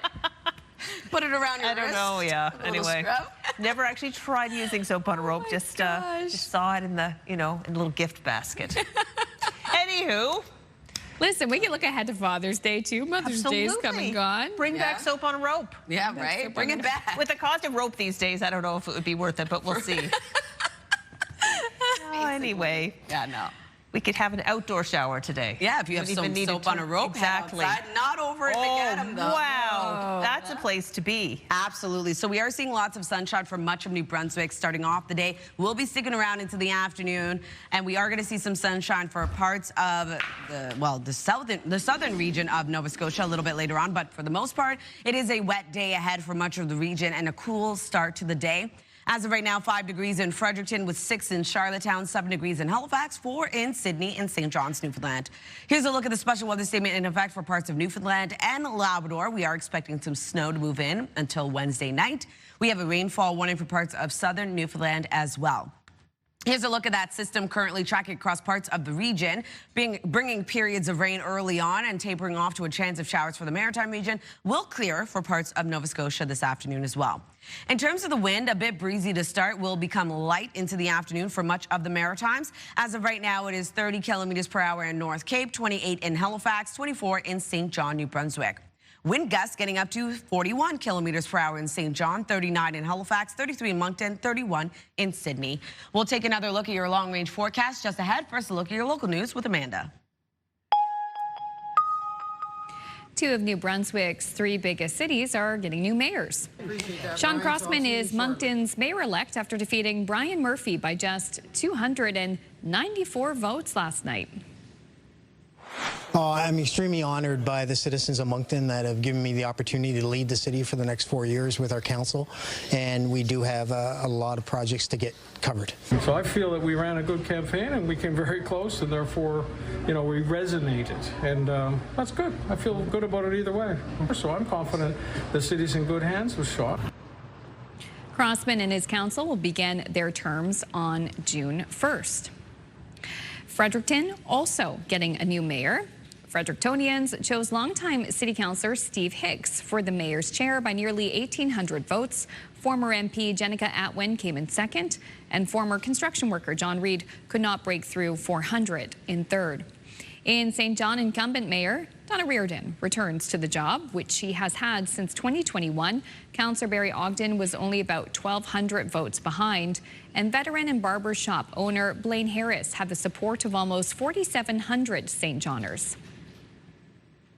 A man has been charged after firefighters in North Sydney responded to a rash of arsons over the weekend, 3 on the same street. Crews were called to Pepet Street shortly after 3 a.m. Saturday, where they faced fires at 3 different properties. In 2 cases, a vehicle was on fire and 1 spread to a backyard garage. The fire chief says his department also ended up dealing with a number of other unrelated fires on what was a very busy night. Having 9 fires in that time is unusual. We've had multiple fires, 2 and 3 at a time, maybe 4. But having 9 pretty much at the same time in the span of a couple of hours, that's a little bit unusual, especially that hour of the night, you know, 3 o'clock in the morning. 32-year-old Derek Daniel Hall appeared in court Monday on a number of charges, including 3 counts of arson, endangering life, and 4 counts of arson with damage to property. No one was hurt. Price of gas now above the $2 mark in Prince Edward Island. Gas increased overnight by 1.1 cents. The minimum price now $2.01.1 a liter. Meantime, diesel on the island dropped by nearly 3 cents a liter. The minimum price now $2.28.2. Prices did not change in Nova Scotia or New Brunswick. Well, have you been dreaming about retirement or maybe dreading it? More Canadians than ever are staying on the job after the age of 65, and the reasons are varied. CTV's Vanessa Wright looked into the trend. I retired at, into my 70s, yes. And I worked part-time, and it was a great job, and I highly recommend it. According to Stats Canada, the labor force participation rate for Canadians aged 65 and older hit 15.2% in 2025. That's nearly 1.2 million seniors in the labor force. It's not a surprise at all. We've known that those numbers have been growing for years, and even more so these days. 65 is just an imaginary number.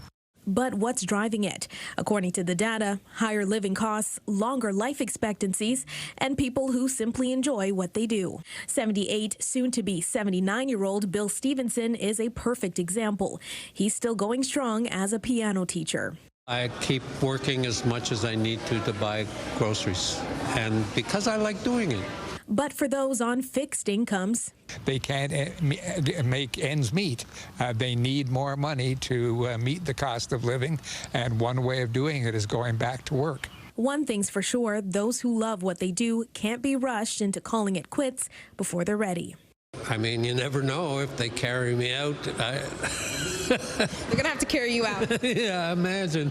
Vanessa Wright, CTV News. It's good to have a good sense of humor. Thanks, Vanessa, for that report. Guess what? It's time to remind everybody about the contest. If you haven't entered yet, now's the time. Wake up and win with CTV Your Morning. We could pay your bills with a $20,000. So how do you win? Simply go to the contest page, ctvatlantic.ca, or scan the QR code you'll see in just a second.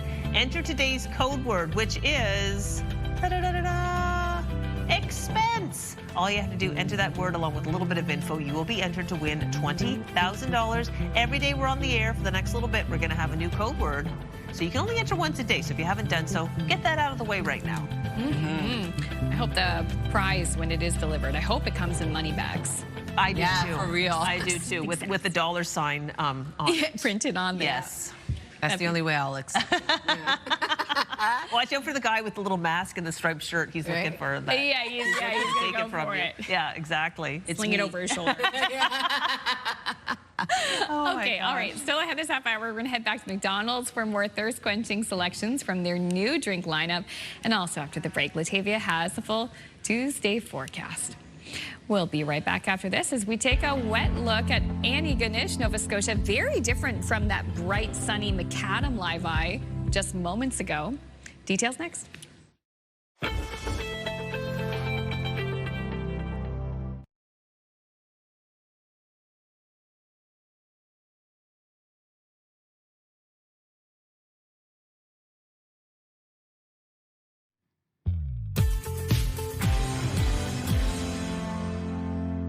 Good morning, Atlantic Canada, and welcome back. The time now is 8:11. We're taking a live look at the deck. 6 degrees starting off your day. We're still expecting some periods of rain before transitioning over to a chance of showers into the afternoon, but it doesn't look like you're getting any wet weather as of right now.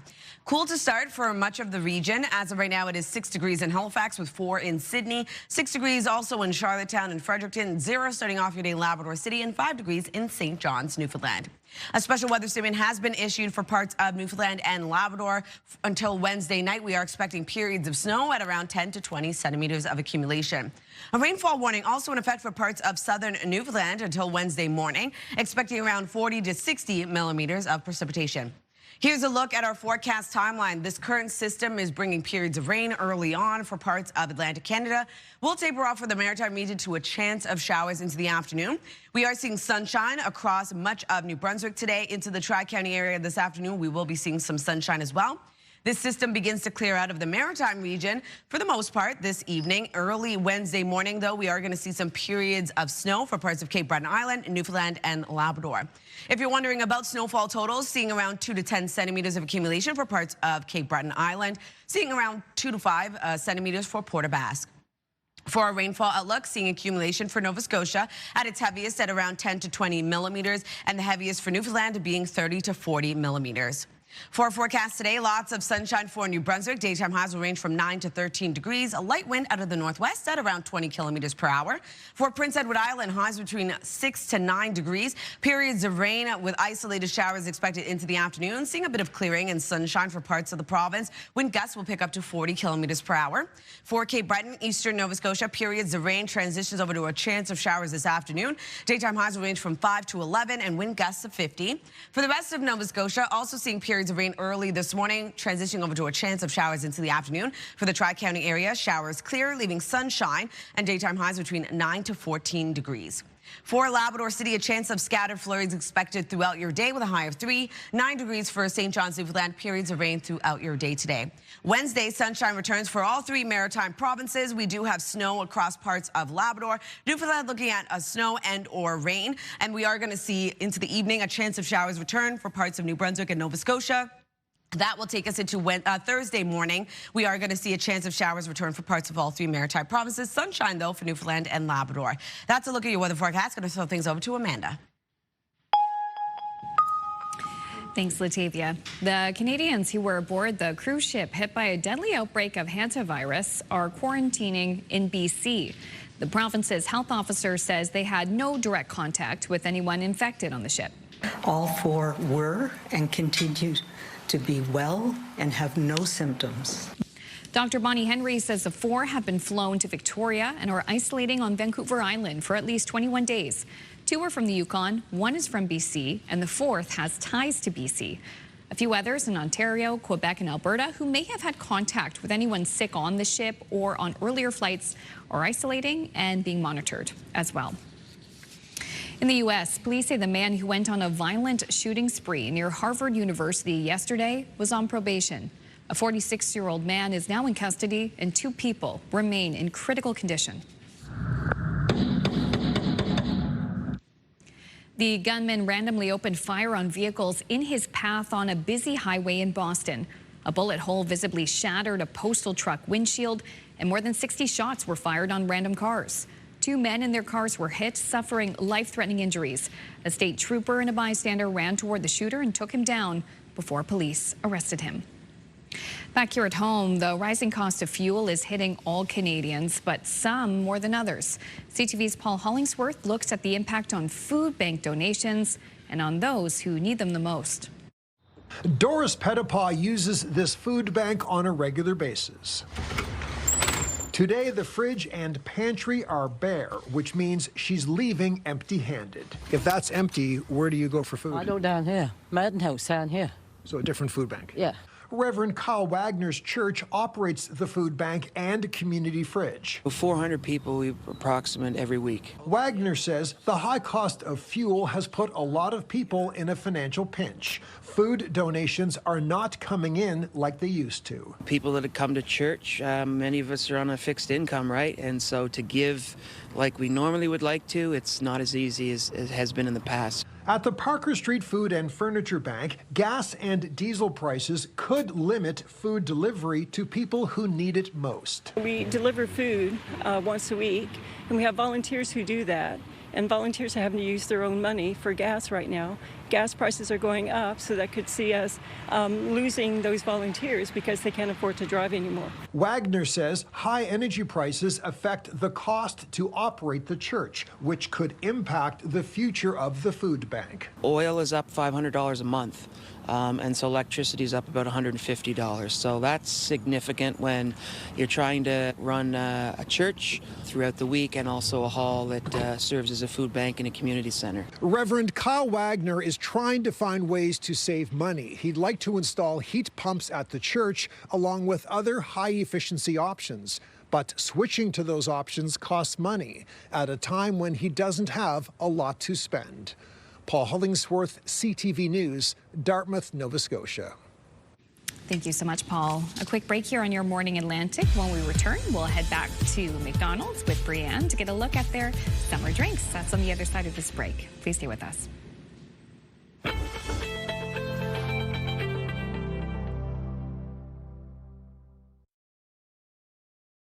Move Mornings Mornings with Aaron and Peter. Weekday mornings on Move 100. The most fun in the morning. And home of the $1,000 minute. Only on Move 100 Halifax. Welcome back. Yes, we are at McDonald's still. We're here with Andrew Healy, franchisee for McDonald's Canada. And so we have this glorious array of drinks because McDonald's is entering its beverage era. Andrew has hyped up this one, so I really need to try it. What's the name again? So this is our Sprite Berry Bliss with the cold foam, the whole experience, the journey for your taste buds. So we've hyped it up. We have. So Brianne's going to give it a try. I am going to go for our mango pineapple refresher with our lovely popping pearls on the bottom. Well, cheers. Cheers.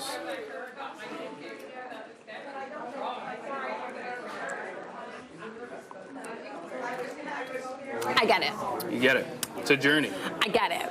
I understand the whole experience that you were talking about. You know what it reminds me of? Of like a creamsicle, but like a blue flavored one. Yeah, absolutely. And imagine at the beach, going out to a lake, hot day. It's perfect. Yeah, what did you think? Loved it. You know, it's a really fresh, lighter beverage in the lineup. And the boba or the popping pearls, it's a nice little add-on. It's a little treat for yourself. So. A little something extra at the end. I also feel like this one, I was told that this one was one of the best ones. This Blackberry is the dragon fruit. Blackberry dragon fruit, which kind of reminds me, like a lot of places go with like a dragon fruit refresher, right? And so like this is the Manchester, gotta try it because, you know, of course. It kind of matches my hair. It does. Perfect. Give it a go. It hits. It hits. Like this is going to be my go-to for this summer. There we go. 100%. I also love the cups. The lids are my favorite because, like you said, you get that full experience when you actually drink it through. So again, one more time, if people are looking for the full menu, they're available now for people to purchase. But where can they go to find more information? So on our app, you can see the full lineup of our beverages as well as in-store at restaurants in your community in Canada. And it's going to be an exciting summer with this summer drink days. There's lots of reasons to visit. Endless possibilities. Endless. All right. Well, on that note, cheers. Cheers. There we Back go. to you guys in the studio. You have to work to do. I don't. All right, popping pearls. You had me with the popping pearls. Time now 8:22. We're going to talk about Talia Barn Cat Rescue. We're shining a spotlight on their great program they run called Mom's Last Litter, helping to reduce the cat population safely and humanely. If you have a cat that is currently pregnant or nursing female cats, you may want to listen up. Joining us this morning to share the details, we welcome Vice President Lexis Gordon. Good morning, Lexis, and guest. Good morning. I have Binky here with me. Who is it, Binky?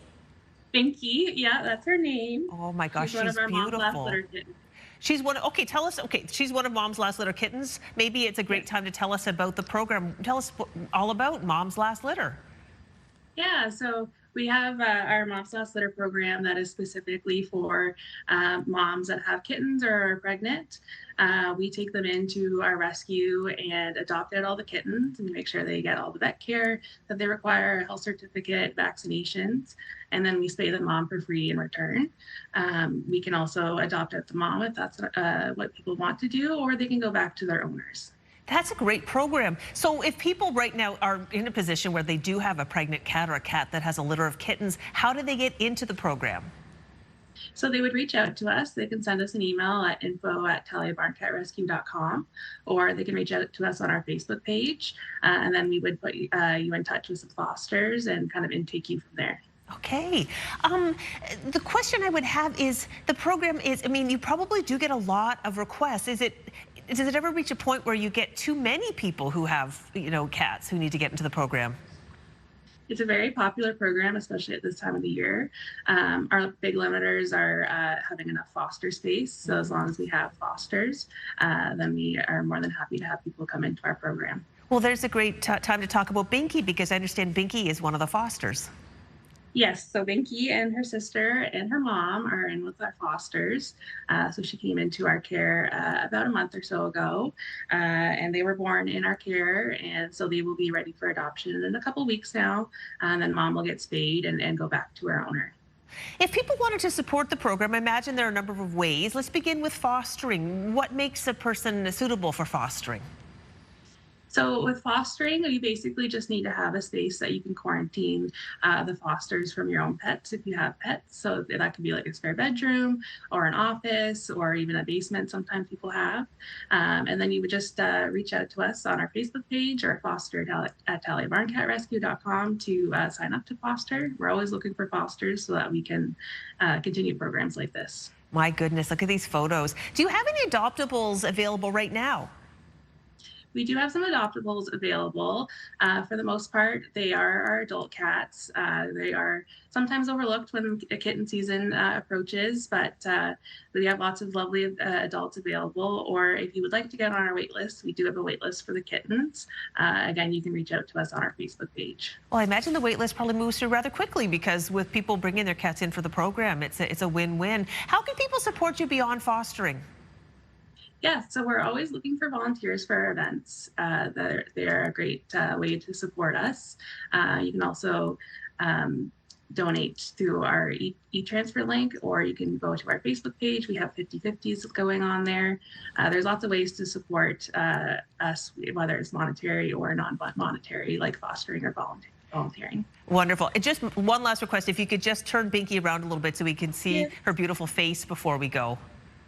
Oh my goodness. Look at, what a jewel. Lexus, thank you so much, and thanks for the hard work you do. Thank you so much. I appreciate it. That was Lexus and Binky. Lexus is the vice president of the Talia Barn Cat Rescue. Now we'll turn our attention over to Latavia. Thanks, Crystal. Starting off in New Brunswick, lots of sunshine across the province today. Below seasonal daytime high of 13. Jumps back up, though, to above seasonal at 17 on Wednesday. Sunny skies with evening showers. 16 degrees on Thursday. We are starting off the day with sunshine, but we do have scattered showers into the afternoon. For Nova Scotia, 10 degrees today. Periods of rain will transition over to a chance of showers this afternoon. 14 degrees on Wednesday. Lots of sunshine with a chance of showers into the evening. And then on Thursday, yet again, sunny skies with evening showers, a high of 15. Prince Edward Island, 6 degrees today with isolated showers, 13 on Wednesday with sunshine across the island, 16 on Thursday, a mix of sun and cloud. Isolated showers return into the afternoon. Time now, 8:27. Stick with us. We'll be right back.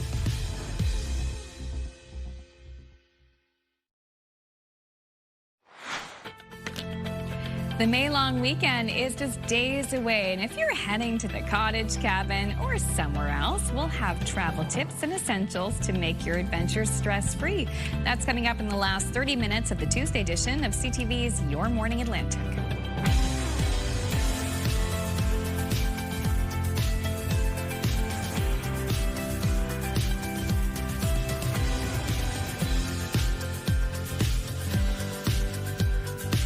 Good morning, Atlantic Canada. Thank you so much for joining us. The time now is 8:30. It's been a jam-packed show. It really has. And we had kittens. Binky, what a cutie. That's a great program. Really a win-win-win. Absolutely. And the cats, they do tend to be very cute. Suzette's Dolly is very cute as well. Oh, Binky's spoken for, not up for adoption. No. At least not yet. Ooh, it is kitten season, isn't it? Yeah, Grandma Ryle has kittens right now. Grandma Ryle has kittens. Yeah. What kind of kitten? Her cat's really cute too. This is in Ontario. Yeah. So Barn not cat available too? here. They're barn cats, and this particular litter is kind of like white with little gray spots. They're super cute. Oh. Yeah. My gosh, love me a scrappy barn cat. Right? Growing up horseback riding, those cats worked so hard, They but do also work had hard. such a great life. They love their life, yeah. They love it. And then, you know what? It's always nice to see them when you get to scratch them when you're around the horses. Yeah, if you actually handle them when they're little, they'll be nice. I think is that my microphone scratching? But if it is the case, I apologize. Could be me. Yeah, who knows? Who's It to could be the wind. I don't think it's that windy out there, is it? No. I just wanted to mention, actually, I'll talk about it after. Okay. We're going to talk about weather instead. That's more Well, this is a great Well, shot. now I want to know. I'll tell you after. Oh, no. Is that cloud cover or something more ominous? It was a filter. The wrong filter. What about using Paris? Okay. Well, we are seeing a cool to start day ahead. Temperatures will rise, still remaining below seasonal for much of our daytime highs. And we do have some wet weather tracking across parts of the region as well. 6 degrees right now, starting off your day in Halifax, Charlottetown, and Fredericton. 6 degrees over in Cartwright, and 5 degrees in Corner Brook. We do have a special weather statement issued for parts of Newfoundland and Labrador, rather. We are expecting snowfall until Wednesday night. We do have a rainfall warning also in effect for parts of southern Newfoundland. Here's a look at our satellite and radar. We do have periods of rain starting off the day for parts of Atlantic Canada. For the Maritime region, that will taper off to a chance of showers this afternoon. But we are still seeing sunshine in the forecast across New Brunswick and for the Tri-County area of Nova Scotia into the afternoon as well. In terms of the current wind across all 3 maritime provinces, as of right now, a bit breezy to start, will taper off, become quite light. As of right now, though, 33 kilometers per hour in Halifax, 30 in North Cape, 26 in Yarmouth, with 24 in Canso. Wind gusts getting up to 44 kilometers per hour in Halifax, 39 in Yarmouth, with 33 in St. John, New Brunswick, and Grand Etang. We'll have one last look at your weather coming up, but first, one last look at your local news with Amanda. Thanks, Latavia. The books have closed on another round of municipal elections in New Brunswick. Voters were asked to choose who will run 77 municipal councils throughout the province. And heading into the vote, a couple of key races were wide open and closely watched, including Moncton and Dieppe. CTV's Derek Haggett has more. Congratulations, Mr. Mayor. Good stuff. Be there for you in any way. It was expected to be close, and it certainly was. Sean Crosman is Moncton's mayor-elect after defeating Brian Murphy by just a few hundred votes. I'm extremely honored by the citizens of Moncton that have given me the opportunity to lead the city for the next 4 years with our council, and we do have a lot of projects to get covered. Murphy was mayor of Moncton from 1998 to 2004 and said he wanted the position again because he didn't like what he'd seen on the past council. So I feel that we ran a good campaign and we came very close, and therefore, we resonated. And that's good. I feel good about it either way. So I'm confident the city's in good hands with Shaw. City Councillor Charles Legere had a strong showing and finished third, while Jeffrey McCluskey was a distant fourth. Frontrunners Crosman and Murphy a bit taken back by how close of a call it was. Surprised in the three-way split. We did not see that. The polling did not address that. Very surprised, quite honestly, but very happy. Murphy conceded defeat before 10 p.m. A classy move, said the mayor-elect. Yeah, I thought that was very gentlemanly of him, very kind of him to do that, and that is what we call respect. Crossman and his council will begin their terms on June 1st. Derek Haggett, CTV News, Moncton. Thank you, Derek. Fredericton also getting a new mayor. Familiar face, though. Frederictonians chose longtime city councillor Steve Hicks for the mayor's chair by nearly 1,800 votes. Former MP Jenica Atwin came in second, and former construction worker John Reed couldn't break through 400.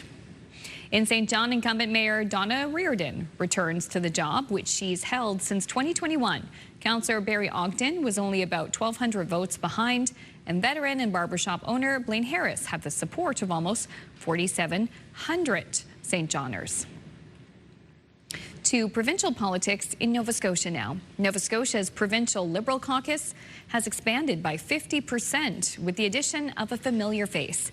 Lunenburg West MLA Becky Drouin has joined the Liberals, giving the party 3 seats in Province House.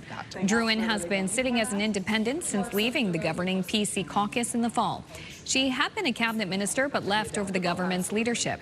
She will be a critic of health, seniors, and long-term care, among other items. She's also indicated that she'd like to run for the leadership of the party in the future. In Cape Breton, a man has been charged after firefighters in North Sydney responded to a rash of arsons over the weekend, 3 on the same street. Crews were called to Pepit Street shortly after 3 a.m. Saturday, where they faced fires at 3 different properties. In 2 cases, a vehicle was on fire and 1 spread to a backyard garage. The fire chief says his department also ended up dealing with a number of other unrelated fires on what was a very busy night. Having 9 fires in that time is unusual. We've had multiple fires, 2 and 3 at a time, maybe 4. But having 9 pretty much at the same time in the span of a couple of hours, that's a little bit unusual, especially that hour of the night, 3 o'clock in the morning. 32-year-old Derek Daniel Hall appeared in court Monday on a number of charges, including 3 counts of arson, endangering life, and 4 counts of arson with damage to property. No one was hurt. The price of gas is now above the $2 mark in Prince Edward Island. Gas increased overnight by 1.1 cents. The minimum price now $201.1 a liter. Meantime, diesel, it fell by nearly 3 cents a liter. The minimum price now $228.2. Prices do not change in Nova Scotia or New Brunswick. Finally, we now know who won that $1 million prize from the Lotto Max draw in PEI.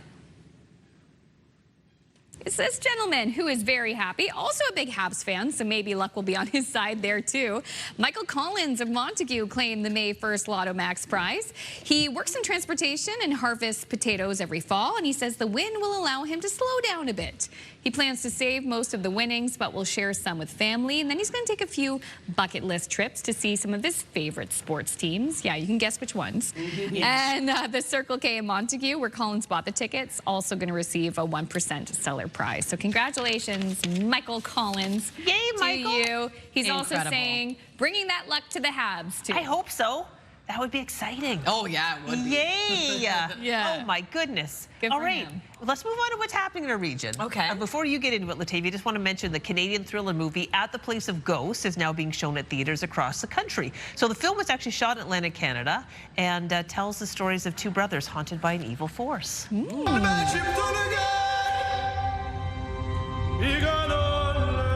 I saw him. Both swore that we'd never talk about this. If he can get to me in the city, he's already Well, they're going to talk about it. These 2 brothers who have drifted apart are brought together to fight a malevolent spirit who begins tormenting them. The duo is drawn into the place of ghosts where they are forced to confront their violent upbringing.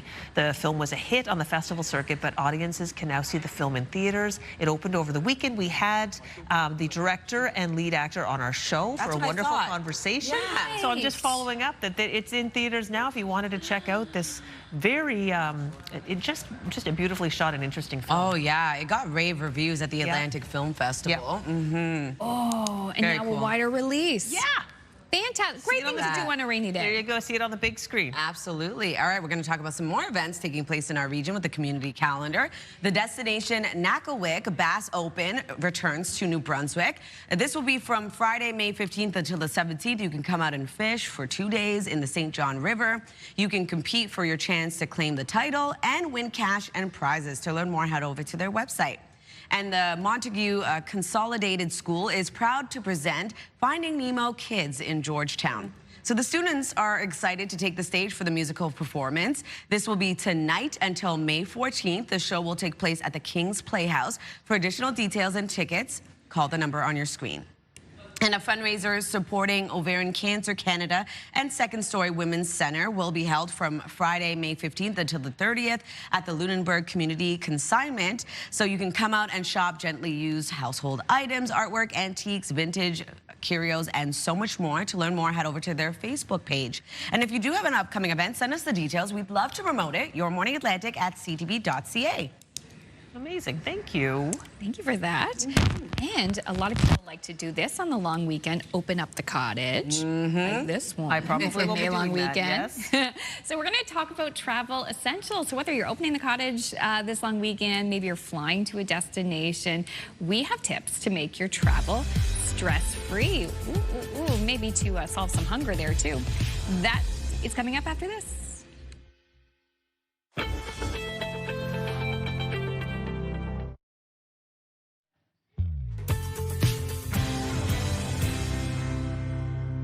Welcome back. The time now is 8:44. We're taking a live look at Backwell Point. A cloudy start to the day. It looks like rain has now ended. A chance of showers is expected into the afternoon, but also going to see some sunshine. So it is cool to start right across the region. 6 degrees in Halifax with 4 in Sydney. 6 degrees also in Charlottetown and Fredericton. 5 degrees in Happy Valley, Goose Bay, and in Gander. We do have a special weather statement currently issued for parts of Newfoundland and Labrador. Until Wednesday night, we are expecting periods of snow to move in at around 10 to 20 centimeters. Rainfall warning also issued for parts of southern Newfoundland until Wednesday morning, looking at around 40 to 60 millimeters of precipitation. Here's a look at our forecast timeline. Sunshine across much of New Brunswick early this morning. We do have periods of rain for parts of Atlantic Canada early on, tapering off for the Maritime region to a chance of showers into the afternoon, but also seeing some clearing for the southwestern region of Nova Scotia, leaving a bit of sunshine into the afternoon. Now into this evening, we see showers clear out. For the most part, we are going to see periods of rain and periods of snow, though, move into parts of Newfoundland, Labrador, looking at some snowfall, as well as parts of Cape Breton Island. If you're wondering about snowfall totals, looking at around 2 to 10 centimeters of accumulation for parts of Cape Breton. And then for Newfoundland, only seeing around 2 to 5 centimeters to start. For our rainfall outlook, we are going to see accumulation across Nova Scotia, looking at around 10 to 20 millimeters at its heaviest, and then the heaviest being 30 to 40 millimeters across parts of Newfoundland.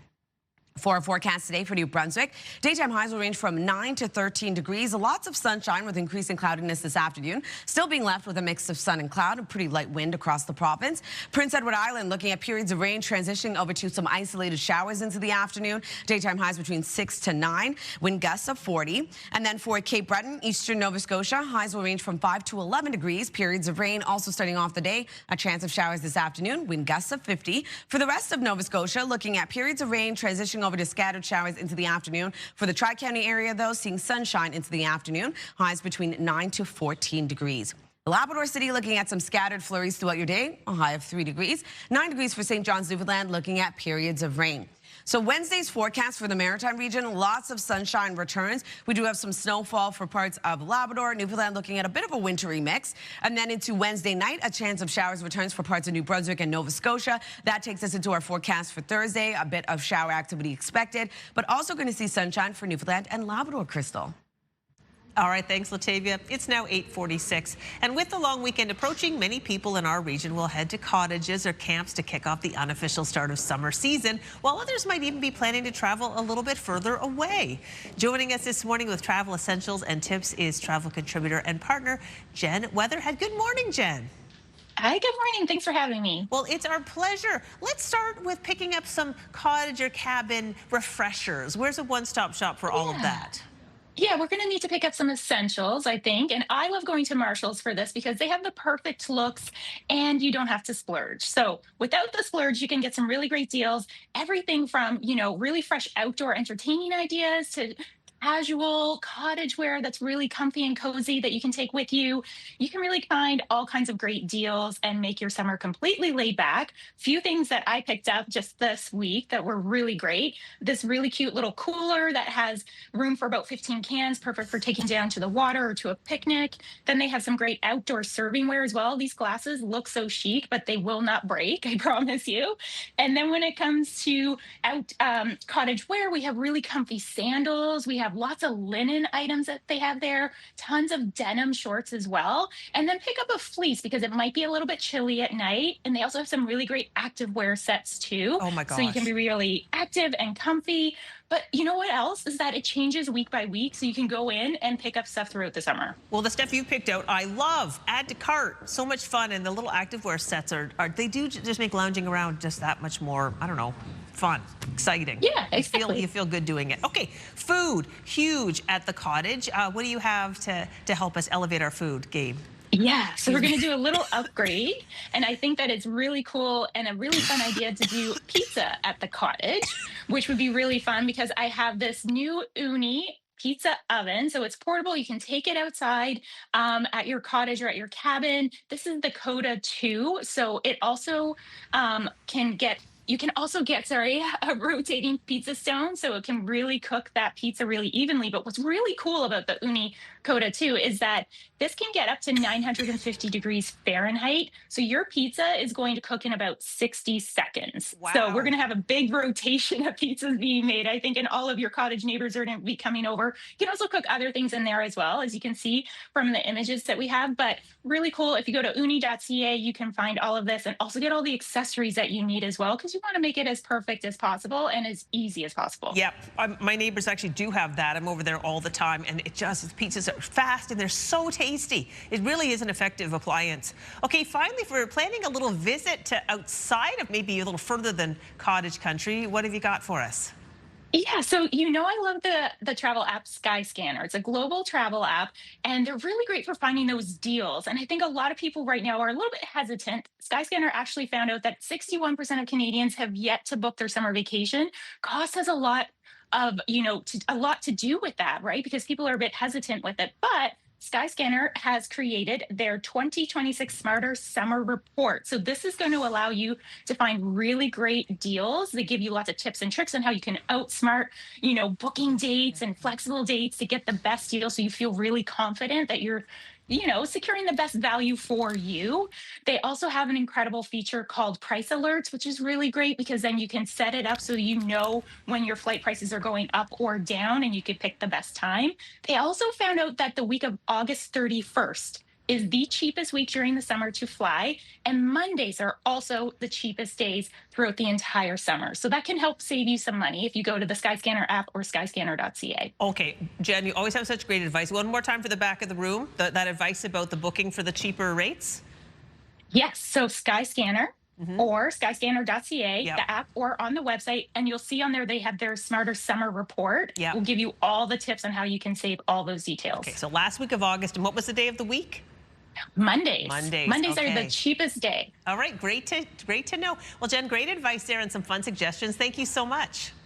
Thanks for having me. That was our partner and travel contributor, Jen Weatherhead. We're going to take a little break and be back to wrap up the show right after this.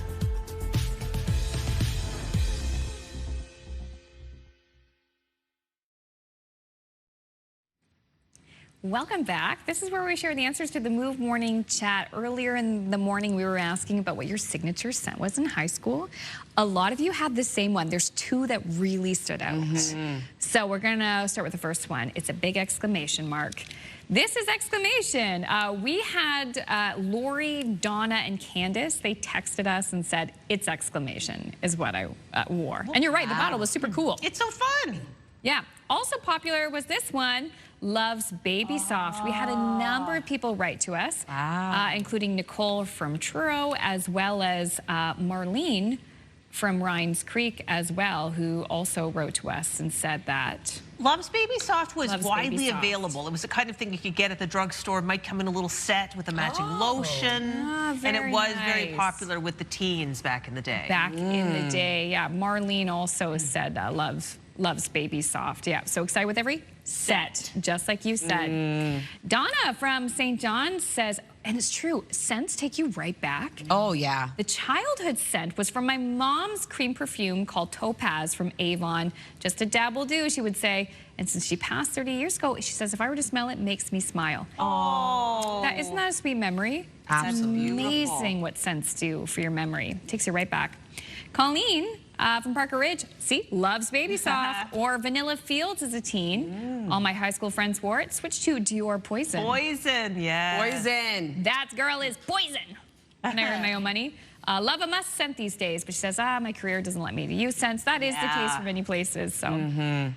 All right, up next, we have Catherine from Sydney. My favorite scent when I was a teen in the 90s, Tommy Girl, Calgon body sprays, those were everywhere. And look, we have another vote for exclamation. Wow. It would be fun to spray the colognes in a room and just see how many people could recognize this. Oh, that would be a fun one. Yeah, that would be good.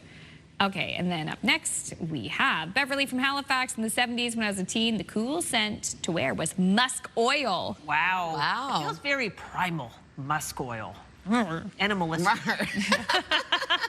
50% of the time, it works every time. Do you know this one, Taboo? My mom used to wear Taboo. Yeah, scent was amber, clove, and sandalwood, but it was the name and the black bottle that drew me in. That's from Pat from Timberley. Yeah, and the name Taboo. Taboo. With a U. G says, is it Baby or Bebe? It's Babe. Babe. Oh, it's Babe. By Fabergé. Fabergé really had a lock on a certain segment of the scent market back in the day. Oh, yeah. Well, look at that. Yeah, launched in 1978. It was popular through the 80s. Iconic, affordable drugstore. What's this one? Chipper floral? I don't know. Fragrance? Yeah. Chaper, is it something fancier? Yeah. Anyways, advertised as a fresh confidence scent for the modern, active, and professional woman. Ooh. And then from Glaze Bay, cotton candy or Hawaiian ginger. I think those were the Calgon sprays. Yes, yes. So fun. Classic, especially after gym class. Oh, yeah, you get that. Oh, my goodness, yeah. Lather it on. Take me away that stuff. Didn't take it that far away, I'll tell you that much. Thank you so much for your responses. Have a great day. Yeah, we'll see you tomorrow morning.